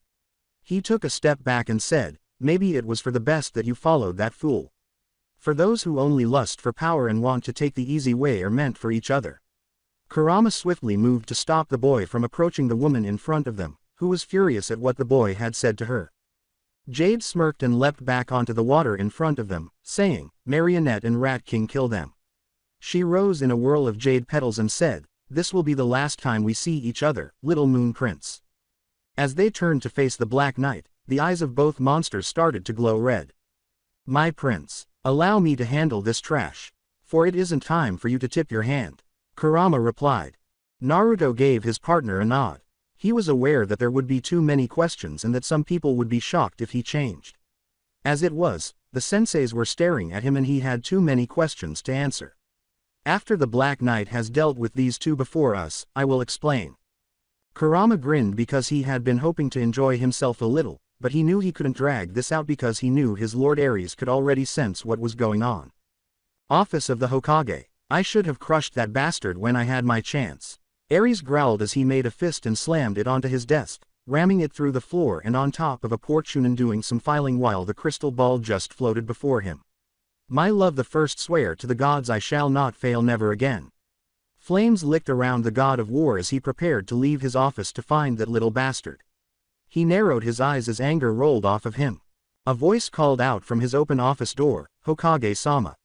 Tsunade was standing there staring at him with her head cocked to the side. What is it, Tsunade? Asks Ares, glancing up at his granddaughter. He asked, sounding a little irritated because his robes had burned off and his leather outfit had taken their place, preparing him for battle. In an attempt to reassure the man, Tsunade said, we are needed for a council meet for the up-and-coming Chunin exam and I am unable to head this meeting and Commander Dragon is out of the village. Ares growled, but I must kill a little bastard. You have gone this long, Tsunade sighed. She approached him, grabbed his ear, and said, it can wait a little longer. Then, dragging God behind her, she said, now let's go. At the land of waves, boundary, Kurama met the Rat King with a massive blade that swung in a huge arch, causing the rat to scream in agony and howl as he went up in flames, only losing her arm. As she charged at Kurama, her fingers turning into blades, she spat out, he was just a prideful fool. However, she failed to notice that Kurama's 9 tails had emerged from under his armor, transformed into swords, and descended, slicing her into ribbons as she exploded, attempting to take him with her. My prince, Kurama said, kneeling to his prince and disappearing into a whirlwind of flames, I shall return to whence I came. As the flames consumed the boy, Naruto rubbed the back of his head with his right hand and simply laughed. I know I have a lot to explain, he said as the others stared at him. However, I don't think it's safe or appropriate for me to explain what's going on right now. As they headed to the meeting spot and crossed the sea between them to reach their destination, they simply nodded their heads in agreement. Tsunade and Ares entered the council chambers slowly while observing everyone present. Both shinobi and civilians could sense the Hokage's ominous aura. With a sigh, Tsunade went to take a seat in the Senju, Uzumaki seats. With blue and black flames licking all over his body, Ares growled, tell now. No one will be causing any extra trouble during this meeting, for I am not in the mood. A civilian said, no sir. We just need to get you to look over our plans and give us your okays.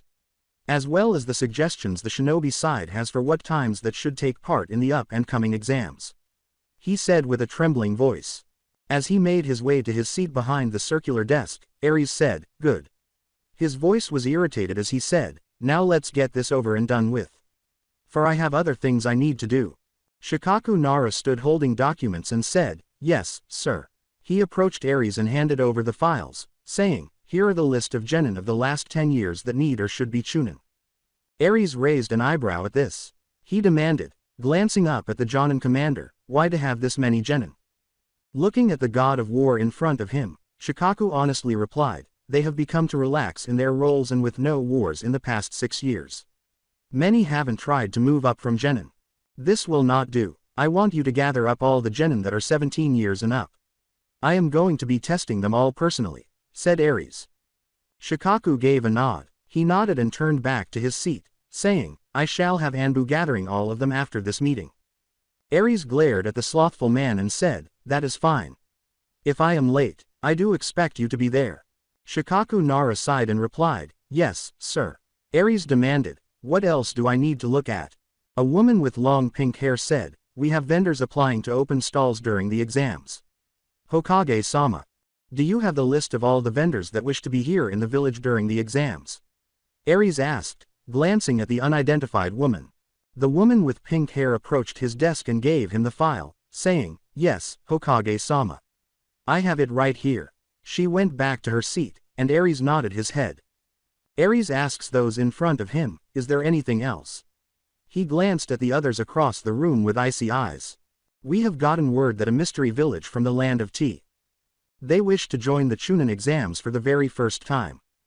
As they are a noticeably young village and want to show the world what they are made up in our village."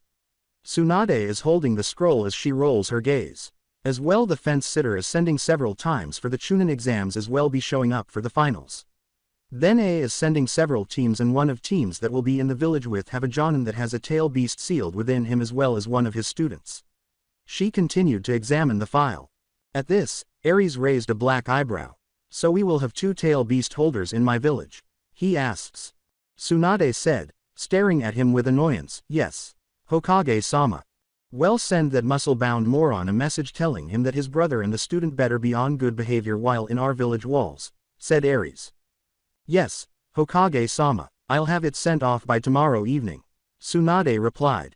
As everyone stared at the Hokage in horror, Aries said, "I don't give a damn if you have to tell him the same way I just told you. For I will deal with A. If he is anything like his father, he will be swimming with the fishes after I'm done with him." Aries pushed his chair back and got up, grabbing the files that were in front of him. "Are we finished here?" he demanded. They all bowed and said, "Yes, Hokage-sama." Aries bolted from the room. He hurried back to his office because he wanted to get rid of this shit on his desk and go find a jerk prince who had no right to hold his title. He simply snarled again, "You little bastard, I'll kill you. You've been fortunate twice." As flames erupted around his body, Aries thought, "But not this time around, you little dickless prick." The land of waves. Why, father? As she fled Gato's men through the forest, she thought. When Gato was in the village the previous evening to enjoy a show from the strip club he had opened up and a few drinks with his higher-ranking thugs, he had noticed her. She screamed as she ran through the forest, "Someone! Please help me!" When Naruto heard a girl's cries coming from inside the forest, his head jerked up. Even Zabuza heard the girl's cries in the darkness. He clenched his fist. As he disappeared into the mist, he said, "Bastard. I told him I wouldn't put up with his men's actions.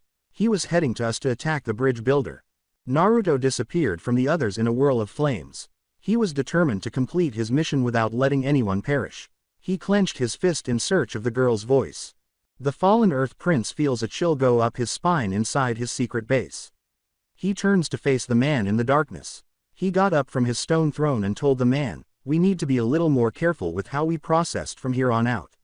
For we do not need unwanted attention drawn to us."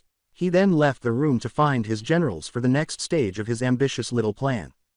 Tower of Hokage. Something about the files that were provided to him bothered Aries, so he took a moment to examine the documents in front of him. He picks up the orange file that is sitting on his desk and says, "Something isn't right here." His dark eyes look over the file in front of him as he opens it. His dark eyes narrow even more, and he furrows his brow. This is the game that they are currently playing. He laughs uncontrollably. They think they can try to send a contract to do a marriage alliance between his niece, the second tail beast holder, and my very own grandson. It is at this point that Shikaku and Tsunade enter his office. The two Jonins briefly considered running away, but they were stopped in their tracks by a voice.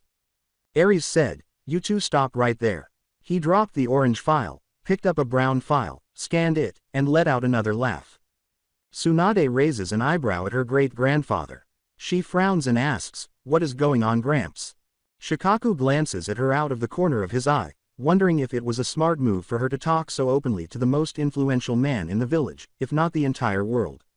He wouldn't find out until he might play a. Ares said, tossing the two files in front of the two now positioned in front of his desk. The civilian council is playing around in shinobi affairs once more. The head of the Nara clan was now perplexed by this. The contract is staring back up at him in black and white as he slowly reaches out and picks up the brown file.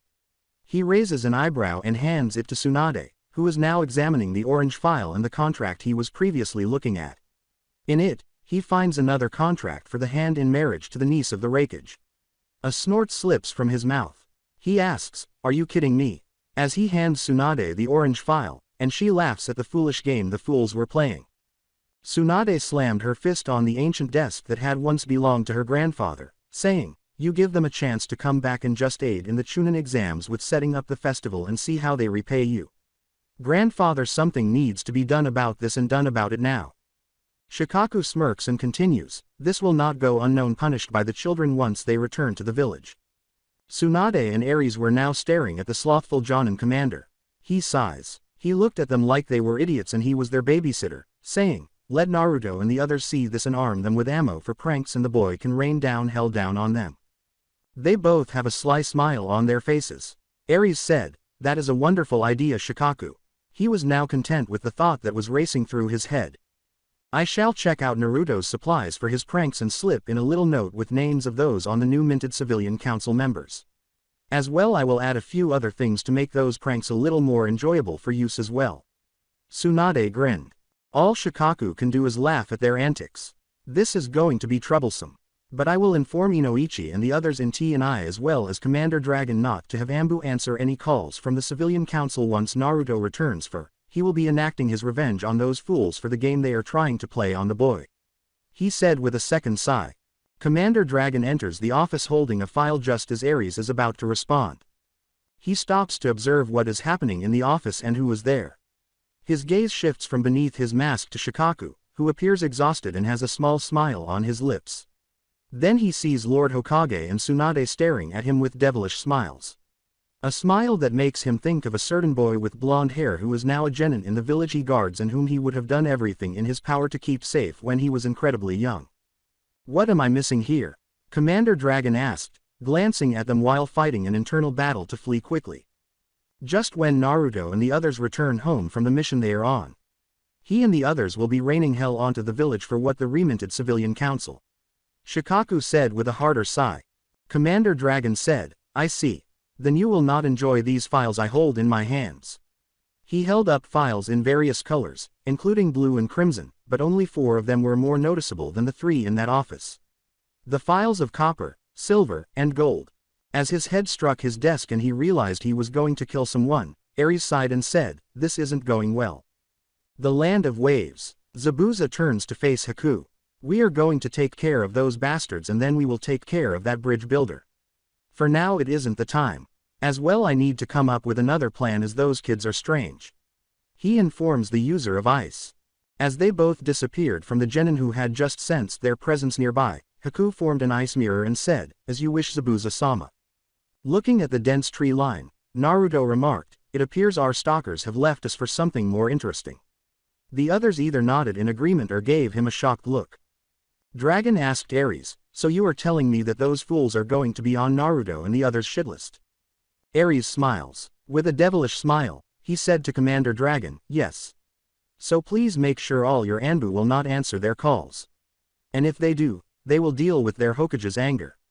There's only one person who ever smiles like that, and that blonde devil isn't currently in the village." "Sounds good to me. I don't give a damn about them. I'll inform my men and women about this," said Dragon with a grin. Jiraiya sighed and said, "I think I would like to be out of the village when this shit show starts." Tsunade gives Ares a look. She asks her grandfather, unsure whether to ask or simply flee with Jiraiya. "But are you going to tell us what had you upset before the meeting?" she asks. Ares lets out a long, labored sigh and closes his eyes. I need to find that bastard that had killed my daughter in a past life. The bastard that is now hunting Naruto. He needs Kushina's bloodline to rise to power as the prince of the earth. But how my daughter is now longer in the world of the living, the bastard has to find a way around that. As we know, Naruto doesn't go that way. Maybe the Uchiha Boya. But that is besides the point. He would need to have a daughter that shares his blood for her to take his place and raise to power as king of the earth. But with Naruto being the prince of the moon, he holds the power that bastard's needs. For his grandmother Serenity gave Naruto a gift that can only a child of the moon can control, and that is the silver crystal. In the past life, my daughter Serenity II was able to change the shape of the crystal into a flower blossom. But the crystal changed back into its default form, and only Naruto, when he comes into his power and his title of the new king of the moon, it will change to match his spirit. I have wondered if it would look like the moon or the sun, or even take the form of a fox. For his playful spirit he has. He told the others. Tsunade scowls. This isn't good. I just pray that the bastard doesn't have a daughter and she never crosses paths with Naruto, for he has an exceptionally large heart and will open his home and heart up to her as a friend. She stated to the others. Looking out the window, Dragon said, only time will tell. But how his heart is already spoken for. I don't believe we have to worry. He was merely offering a small prayer to any kami who would pay attention. The land of waves. The terrified girl sees Naruto, Zabuza, and Haku. What's wrong? Questions Naruto as he looks at the two missing showing that are standing behind the girl, looking around the clearing for anything that might come after her. 6 men emerged from the woods, squinting at Zabuza, the girl who follows him like a lost puppy, and the odd boy with blonde hair who is clutching the girl that their boss desires. One of the thugs said, "Come on over and let us have her, demon of the bloody mist." Zabuza lets out a growl and narrows his eyes. Fuck off. I am not allowing you take another one from the village. He growls out as he sees out of the corner of his right eye as ice daggers slowly from in Haku's hands. The same man laughed and said, "Haha. You're just the boss's lap dog that is to jump when we tell you to." However, an ice dagger protruded from his throat before he realized what had happened. What the fuck, man? He killed Bon, cried another thug. Haku snaps at everyone in the small group, saying, he isn't anyone's lapdog. Please don't allow them to take me away, cries the girl in Naruto's arms. With his crystal baby blues turning crimson and a king's aura now enveloping him, Naruto said, don't worry. We are not going to allow them to hurt you. This made the thugs piss their pants as several Celis clones appear before them, and before anyone knew what happened, the rest of the thugs collapsed to the ground, their bodies covered in blood. He turned away and said, they're dead and will never hurt you anymore. Zabuza looks at the blonde hair boy. With his hand encircling the hilt of his sword, he looks at him and asks, boy, who are you? Naruto looked at the man in front of him and said, I am Naruto Uzumaki, the son of Kushina Uzumaki and grandson of Ares Uzumaki, the 5th Hokage of the Hidden Leaf. With a frown on his bandaged face, Zabuza asks, the god of war is alive? Yes, he is alive. He didn't die that day, but was put in a sleep with a seal my grandmother had created. But her injuries were too great and she died. But not him, and now he is awake and now is making hell for everyone. Naruto replied. The girl in his arms freezes and passes out at hearing what he just said. Boy, for the time being I will not kill you nor your teammates. I will leave this island, for I do not want to deal with Ares. Zabuza replied. With a frozen tone, Naruto declared, I shall kill Gato tonight. As he turns and leaves, Zabuza says, as a parting gift I shall kill all his men for you, and you can take the little bastard with no one getting in your way. The fallen bodies gradually ignite and turn to ash. Thanks, said Naruto as he turned away from the man and walks towards to where he had left his teammates. When Naruto returned to the group, they looked at the girl that returned with him. Shikamaru moved forward a step. Who's the girl, Naruto? She questions. Naruto blinks and looks at the girl standing next to him. With a sheepish smile on his face, he lifted his right hand behind his hand and rubbed his hair, saying, oh, this is the girl that I heard crying for help. Everyone's sweat drops at the blonde. As a snake slowly emerges from her coat sleeve, Enko hisses, Naruto, you need to think before you act, descending in the direction of the ground. Now girlie, you need to answer some questions. She hisses out as she gives the young girl a creepy smile as she licks a kunai that appears in her hand. Looking at the woman with snakes emerging from her tan trench coat, Lucy starts to eat a lot of sweets. With tears streaming down her cheeks, she trembles and says, I am Lucy. Where are you from, Lucy? Anko asks with a sly smile.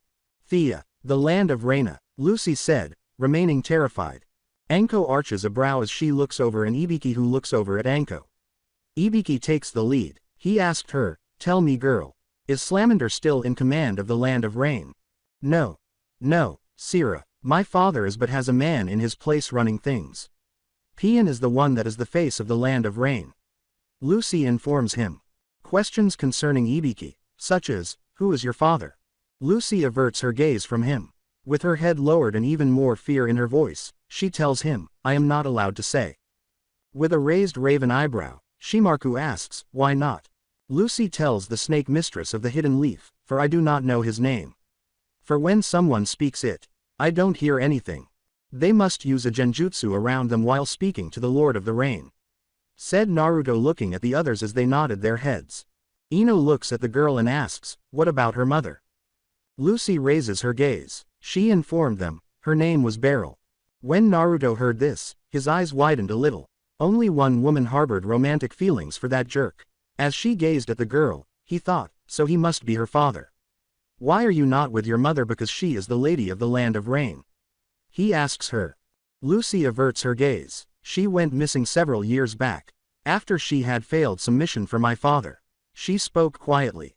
I see, Naruto said, glancing at Ibiki, who acknowledged the boy's silent command with a slight nod of his head. Kurama growls within Naruto's mindscape. That bastard lives, he growls out. A kid materializes in front of him. Go to Ares. Tell him that I have sent you. That we have met the daughter of Beryl and that bastard. He places an order for the kit. As it vanished into a puff of smoke, the anonymous kit said, yes, Kurama-sama. Thank you, Kurama. Also thank you for not coming and not killing the girl. Naruto tells his friend. Kurama opened his red eyes to gaze at the boy in front of him and said, I cannot blame the child for the sins of the parents. When Kurama says something, Naruto nods his head. Because the girl in front of them is innocent of her parents' transgressions. Her parents should be held accountable for the crimes they committed across time and space. Naruto looked at the girl and said, you cannot stay with us. Take your leave from this island and find a new home. For you have failed your father's mission and you will suffer the same fate as your mother. He told her with a frown on his face as he didn't want to deal with her and had a link for her father to find him so easily. He wasn't sure if he would become close to the girl because he knew the bastard would force her to do so. However, he was unwilling to accept that fate. Not right now because he is still too young and because of Usagi's memories. He was aware that his heart was weak and prone to breaking. Lucy gives him a look. She tells him, very well, and walks away. The others just watched Naruto as they knew there was a reason for him to behave this way. They knew he was fighting to protect himself from something because it wasn't his usual behavior. Something far more profound than they were all aware of. Ares is sitting in his office reviewing a few documents related to the upcoming Chunin exams because villages are still adding genin teams to the exams and there is always something new that needs to be reviewed. Only when a sliver of smoke appears on the edge of his desk does he look up. He blinks looking up at the little kid sitting before him. Yes, he asks, raising an eyebrow. Kurama-sama has sent me to inform you that the former prince has made his move. Naruto saw through the lies. He had sent his daughter to try and seduce the young prince. Said the fox kid looking at the god sitting before him. Ares clenches his fist. The pressure of the man squeezing the pen causes it to explode in his hand. He growls, not wanting to have an outburst because it wouldn't be worth it. That, he shouldn't allow that trash to affect him. The kid bowed to the man and disappeared in a puff of smoke, saying, the memories from the princess helped him figure this out. Figure out that he was in a trap. Kurama-sama has also told me to inform you that the village needs to keep a watchful eye on the village hidden in the rain. Ares lets out a long, weary sigh as he reclines in his chair. His right hand raises to the bridge of his nose. He pinched it slowly in an attempt to stop the headache from entering his brain. Fuck, I had given the land of rain permission to participate in the Chunin exams. With his people in my village, what will that little bitch try? Is he thinking about the question? He opened his eyes abruptly. He can't recall closing his eyes. He yells. He commands, Neko, bring me dragon now. A purple-haired woman wearing a Neko mask emerges in front of him and ascends in a puff of smoke. About 10 minutes later, Dragon appears within Ares' office. He bows to the man seated in front of him and asks, "You called for me?" Ares looks up from his paperwork. The village's documents were obscured by the rain. "Yes, it seems that the man I don't want to see has taken action. He sent his daughter after my grandson, demonstrating that he was able to see through the bastard's scheme." "What does this have to do with us in the village?" asks Dragon, nodding his head. He asks, "What the fuck has gotten into you, Dragon?" Ares asks, narrowing his eyes at the man in front of him. He lets out a growl. Dragon sighs as he gets up and walks over to the chair in front of the Hokage's desk. "I am getting tired of this mask," he says to the raven locks concealed behind the mask. "I am growing tired of hiding who I truly am." Moreover, he looked down at his gloved hands and felt the old burns running down his right arm. "I did not help the rumors I had heard while I was out of the village," he said. Ares raises a raven eyebrow at the man seated across from him and commands the other Anbu in his office, "Leave my office." A kunai flies to a corner, reminding Root that he still obeyed previous orders. "You may now speak freely." With a snap of his finger, he told the man across from him as a silence seal appeared around them. Dragon sighs deeply as he takes off his mask. Shisui Uchiha is now seated across from him. "I know everyone thought I was dead," Dragon says. "I had to pretend to be dead so I could give Itachi my eyes. I was given my mother's eyes," he remarked, gazing down at the white mask with crimson and green patterns. "As if I was going blind." He looked up at the new Hokage seated in front of him and said, "I couldn't receive my father's eyes because he had never awakened his own eyes. Well, I had a feeling the old bastard had made a power play against that fucking mummy." Ares crosses his lips and leans back in his chair, gazing at the man in front of him. "I had wondered what Uchiha was hidden within the shadows of the village." He frowned as he said to Shisui, "Well, aside from the bastard freaks that were discovered concealed in the underground labs. Yeah, I had found some of those fuckers and killed every single one of them," Shisui says, leaning back in his chair and gazing up at the ceiling. "Even their eyes had been taken by me, never permitting the master of the master or their former master to approach them. The snake attempted to take over the body of one of the lab freaks, as I had observed. It had not gone well." As he ran his right hand through his raven hair, which had a hint of crimson in it, he snickered dryly and said, "By what I had discovered from some notes in one of my annoying moles." Ares noticed the crimson hidden within his raven locks. "Say, Shisui, do you have Uchiha ancestry?" he asks because he wants to know the truth. Another tried to sigh as he looked down at the ground. "No, I have Uzumaki blood." He now met Ares' gaze. "Uzumaki Katsuki. On a mission, my mother had met him. They were in love. To conceal his Uzumaki heritage, he used chakra hair dye to color his raven, to conceal the truth from everyone.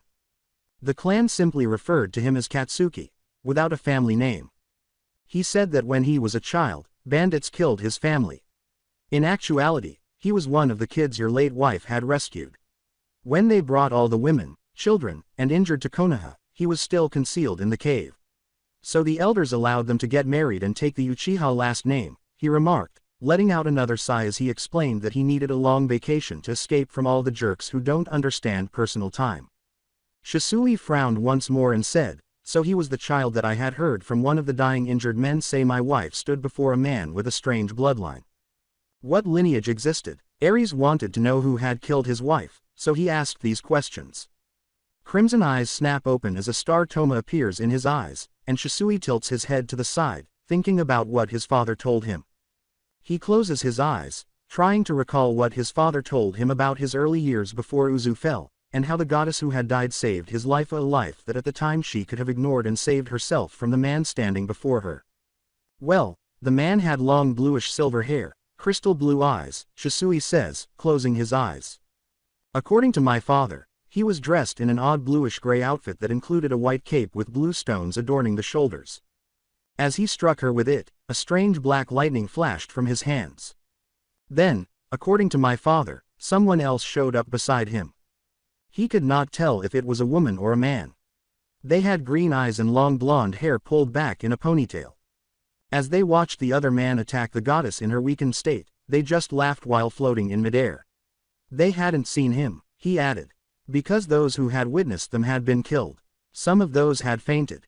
Because they would have attempted to murder the bastard who killed the goddess of Uzu, he said, closing his eyes before slowly opening them again. His eyes had returned to their unusual bluish onyx color. Those fuckers had been brought back to life from their gem state. Ares growls, glaring down at his fist as a single furious tear slides down his left cheek. This changes things. He growls out again because he doesn't want to deal with the bullshit that is going on. Because if that little fuck is running the land of rain, they might be the Jonin senseis that will be coming with the 4 teams coming to this village. Horror filled Shisui's eyes. So, are those people real? Knowing that hell is on its way to Konoha, he cuts himself off. I had assumed it was only a dream or he hada. Ares growls again, yes. We will now be training all Genin, Chunin, and Jonin in Anbu. Since they helped the bastards kill his wife once before, he tells Shisui with a frown, they had taken her from me twice. For how our people are now, we will fall to them. That's excessive, he tells the man seated across from him, I'm going to take them down this time around. His mind wanders to the possibility that a family member could help him with his plan, another god who still works with Kami, Yami. Will his uncle's wife also come to his aid? He will have to find out. I'll need to talk to a family member who could help me with the upcoming tests. As he pushed back his chair, Ares remarked, perhaps even in training those I want to become stronger. Shisui bows to the man in front of him and nods his head while putting his mask back on his face. I shall have my people go and find everyone that is in the village to get them to work. Shisui told his Hokage. As he disappears in a whirlpool of flames, Ares says, good. The maiden's throne room and the person who shouldn't be spoken of. A man with white hair sits behind a large oak desk with files piled on top of it, while a woman with long pink hair sits next to him and examines the completed files, double-checking them for errors or someone trying to con her husband. A woman with raven hair cut in a bob sits across from them and sighs, telling the 2 people in front of her, we have several meetings today. Really? The woman with pink hair asks, looking up from the file she is holding. She asks the woman. Yes, your mother is one of them. The woman with raven hair said, she is demanding to see her grandchildren again. The woman with the pink hair snorts and smiles as she tells the other woman, well, it is up to my children if they meet her. Ares smirks at his uncle and aunties and says, it has been a while. Before he can say another word, a whirl of flames appears in front of the 3 people in the office. Persephone looks at Hecate with lavender eyes and a big smile on her lips. Well, it looks like we'll have to postpone Mother's visit again. Because it seems that Ares has arrived with pressing issues that override Mother's desires. The woman seated across from her hears her say this. Hecate rests her head on the desk. Why? Without even raising her head, she mumbles. Because I'd rather not see my mom. I am now at last free from her malevolent hold. Why should I deal with her now, then? Asks Persephone, sounding a little irritated at the idea of her mother's controlling and demanding behavior. Hecate huffs and raises her body.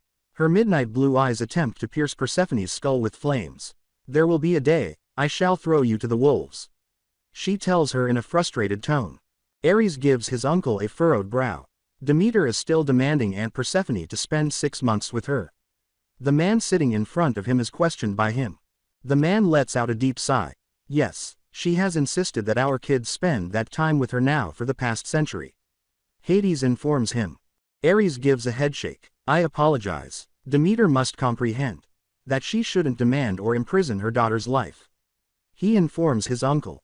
Yes, I agree. She remains steadfast in her beliefs. Hades frowns as he tells him. I know. Ares concurs because, when he married Serenity, she was a nightmare to him, telling him that he would never be deserving of the Moon Kingdom's goddess. The memory makes him shake his head because he doesn't want to go down that path. On the day his wife passed away, he nearly killed the unappreciative woman. Hades is observing his nephew, observing the man's eyes light up with grief and rage when Demeter's name was spoken. He glanced at the paper on the desk in front of him. He closed his eyes and pinched the bridge of his nose with his right hand. Ares, her previous actions are still causing me to deal with her. Right up until Zeus entered his eternal sleep, she had even heard from him. So much so that they had fought. They had been at war for more than 50 years. You were under your wife's sleeping seal during that period. He gives his nephew an explanation. He observes the astonished look on his face when he learns that his father has defended him once in his life. to shield him from the hurtful remarks of a woman who prioritizes herself over everyone else. I didn't know. When all of this had occurred while I was sleeping, nobody had ever told me, even bothered to let me know after I woke up. Aries clarifies while a sorrowful frown and all of his shock are visible in his eyes. Mom had never shown affection for other people. She has only ever genuinely loved herself. She had acted in a completely inappropriate manner. When you had lost so much, she said those crooked words. Father was furious. That he had screamed at her, asking why she had acted in such an unworthy way for a goddess. I had finally stood up for myself that night and told Mother that I would no longer be seeing her. Because what she had done to you and your family had been genuinely cruel. From that point on, Father had drawn distinct lines with Demeter while standing beside Hera and me. Because her words would never go unspoken and the hearts she had torn apart would never be healed. Then, her father had assured her that he would never wish for a certain outcome and that she would never experience the loss of her one and only true love or the death of a child. Persephone smiled sadly as she told her half-brother. That was also the night Father had fallen to his knees and bowed down to Hera asking for her forgiveness of his past misdeeds and pain he had put her through. As she got up from her position, she added, she approaches the god of war and puts her arms around him. Ares puts his arms around her and pulls her close to him, shocking everyone in the room. His head is resting on her shoulder. Tears were flowing freely. He let out heartbreaking sobs, letting his heart release all the pent-up feelings he had been holding inside for so long. The feelings that had been bothering him ever since the night his daughter and true love were killed, feeling worthless and helpless to save his daughter or wife once more. Because in his darkest moments, they had always been his source of light. His motivation to live and improve the world for them is his hope. Ares, I would never be able to claim to comprehend your emotions or your loss. I am available to you, as well as to help you in any way I can. With a slight smile on her face and a kiss on his forehead, Persephone informs her older brother. Standing upright, Ares wipes his face. He gazed at each of them in front of him. I have come here for a reason. He tells them all. What brings you all the way down here? Asks Hades what he wants to know now. What would transport his nephew to his kingdom from the world of the living? I have a request for you. Ares tells them the truth. My daughter's only child's past has returned to haunt her. Because he had met the bastard prince's daughter. The last part he spits out. Hades gets up from his chair and slams his hands on his desk. What do you mean that bastard still lives? He makes demands of his nephew. Somehow, the fallen, bastard prince of the earth had managed to find a new life here. In search of my only daughter again in order to acquire the power he desires, a power that he had repeatedly been denied. Ares informs them. Well, he shall never rise to anything. As her hair spreads out and dances around her body, Persephone hisses and her lavender eyes turn crimson. You wish for us to aid you with your grandson? From her position, Hecate asks questions. Yes, Ares responds to her honestly. What do you need of us? As his blue flames dance around his black crown, Hades asks. Ares now has a savage smile on his face. I would like you to assist me in training my shinobi forces, my grandson, and his friends. Regarding the third Hokage, he permitted the shinobi to become careless with their responsibilities. He tells them. Persephone smiles. I am sure my children would enjoy meeting their family and playing with some shinobi. She tells him about the goddess of death standing in front of him, smiling. The four circle Hades' desk and start formulating their strategies. This is the fate that all shinobi and civilians will soon have to deal with. Konoha. The village was plagued by a chill. There was a sense of doom and death hanging over the village. The Uzumaki family, who reside inside the village walls, are the only ones who are happy about the change. Persephone rose quickly from her seat and made her way to the office doors. I have to summon my kids. Check out who is willing to accompany us. As she disappears beyond the big doors, she tells them. Hades sighs. This isn't going to end well for anyone. He informs them since she is aware that she will also be phoning her cousin. A wry smile spreads across his face as he shakes his head at those ideas. Ares observes his uncle as his gaze moves to Hecate, who merely shrugs her shoulders in response to his inquisitive stare. We have a lot of work ahead of us. After we reach your village, the shinobi forces must be gathered. She informs Ares. I understand. I'm just relieved that those who made it through the Uzu attack haven't allowed their abilities to falter, in addition to the Uzumaki clan's civilians. They're all real warriors. Ares looks at Hades and tells her, I am sure she will call for our daughter Melino would enjoy meeting her cousin and would like to kill the bastard that had tragically ended her cousin's life. As he pales, recalling some of the things she did to Apollo after he attempted to make another move on her mother, Hades tells Ares. Zagreus is the shadow of Melino. He will therefore follow her if she leaves. Hecate tapped her chin and told them to think. Both Ares and Hades, eyes enlarge. Those two would be the best to join us. With a sly smile, Hades informs Hecate. Teams 8 and 10, reaching the Tazuna residence at last. Lost in his own thoughts about what just transpired, Naruto follows the others inside. The disgraced Earth Prince is still alive, and he thought I would be so stupid as to fall for his ruse. I am aware that in previous incarnations, my mother's innocent heart succumbed to his deceit, manipulation, and abuse. I'm sorry for that girl. She isn't my problem, though, because I won't put myself in danger by letting her close to me. As Kurama approached him and put his hand on his shoulder, he thought to himself. I understand your thoughts, and you are correct. You shouldn't put yourself in danger for the girl. People are already prepared to fight for you simply because of who your parents are. That garbage now. Simply make your heart harder.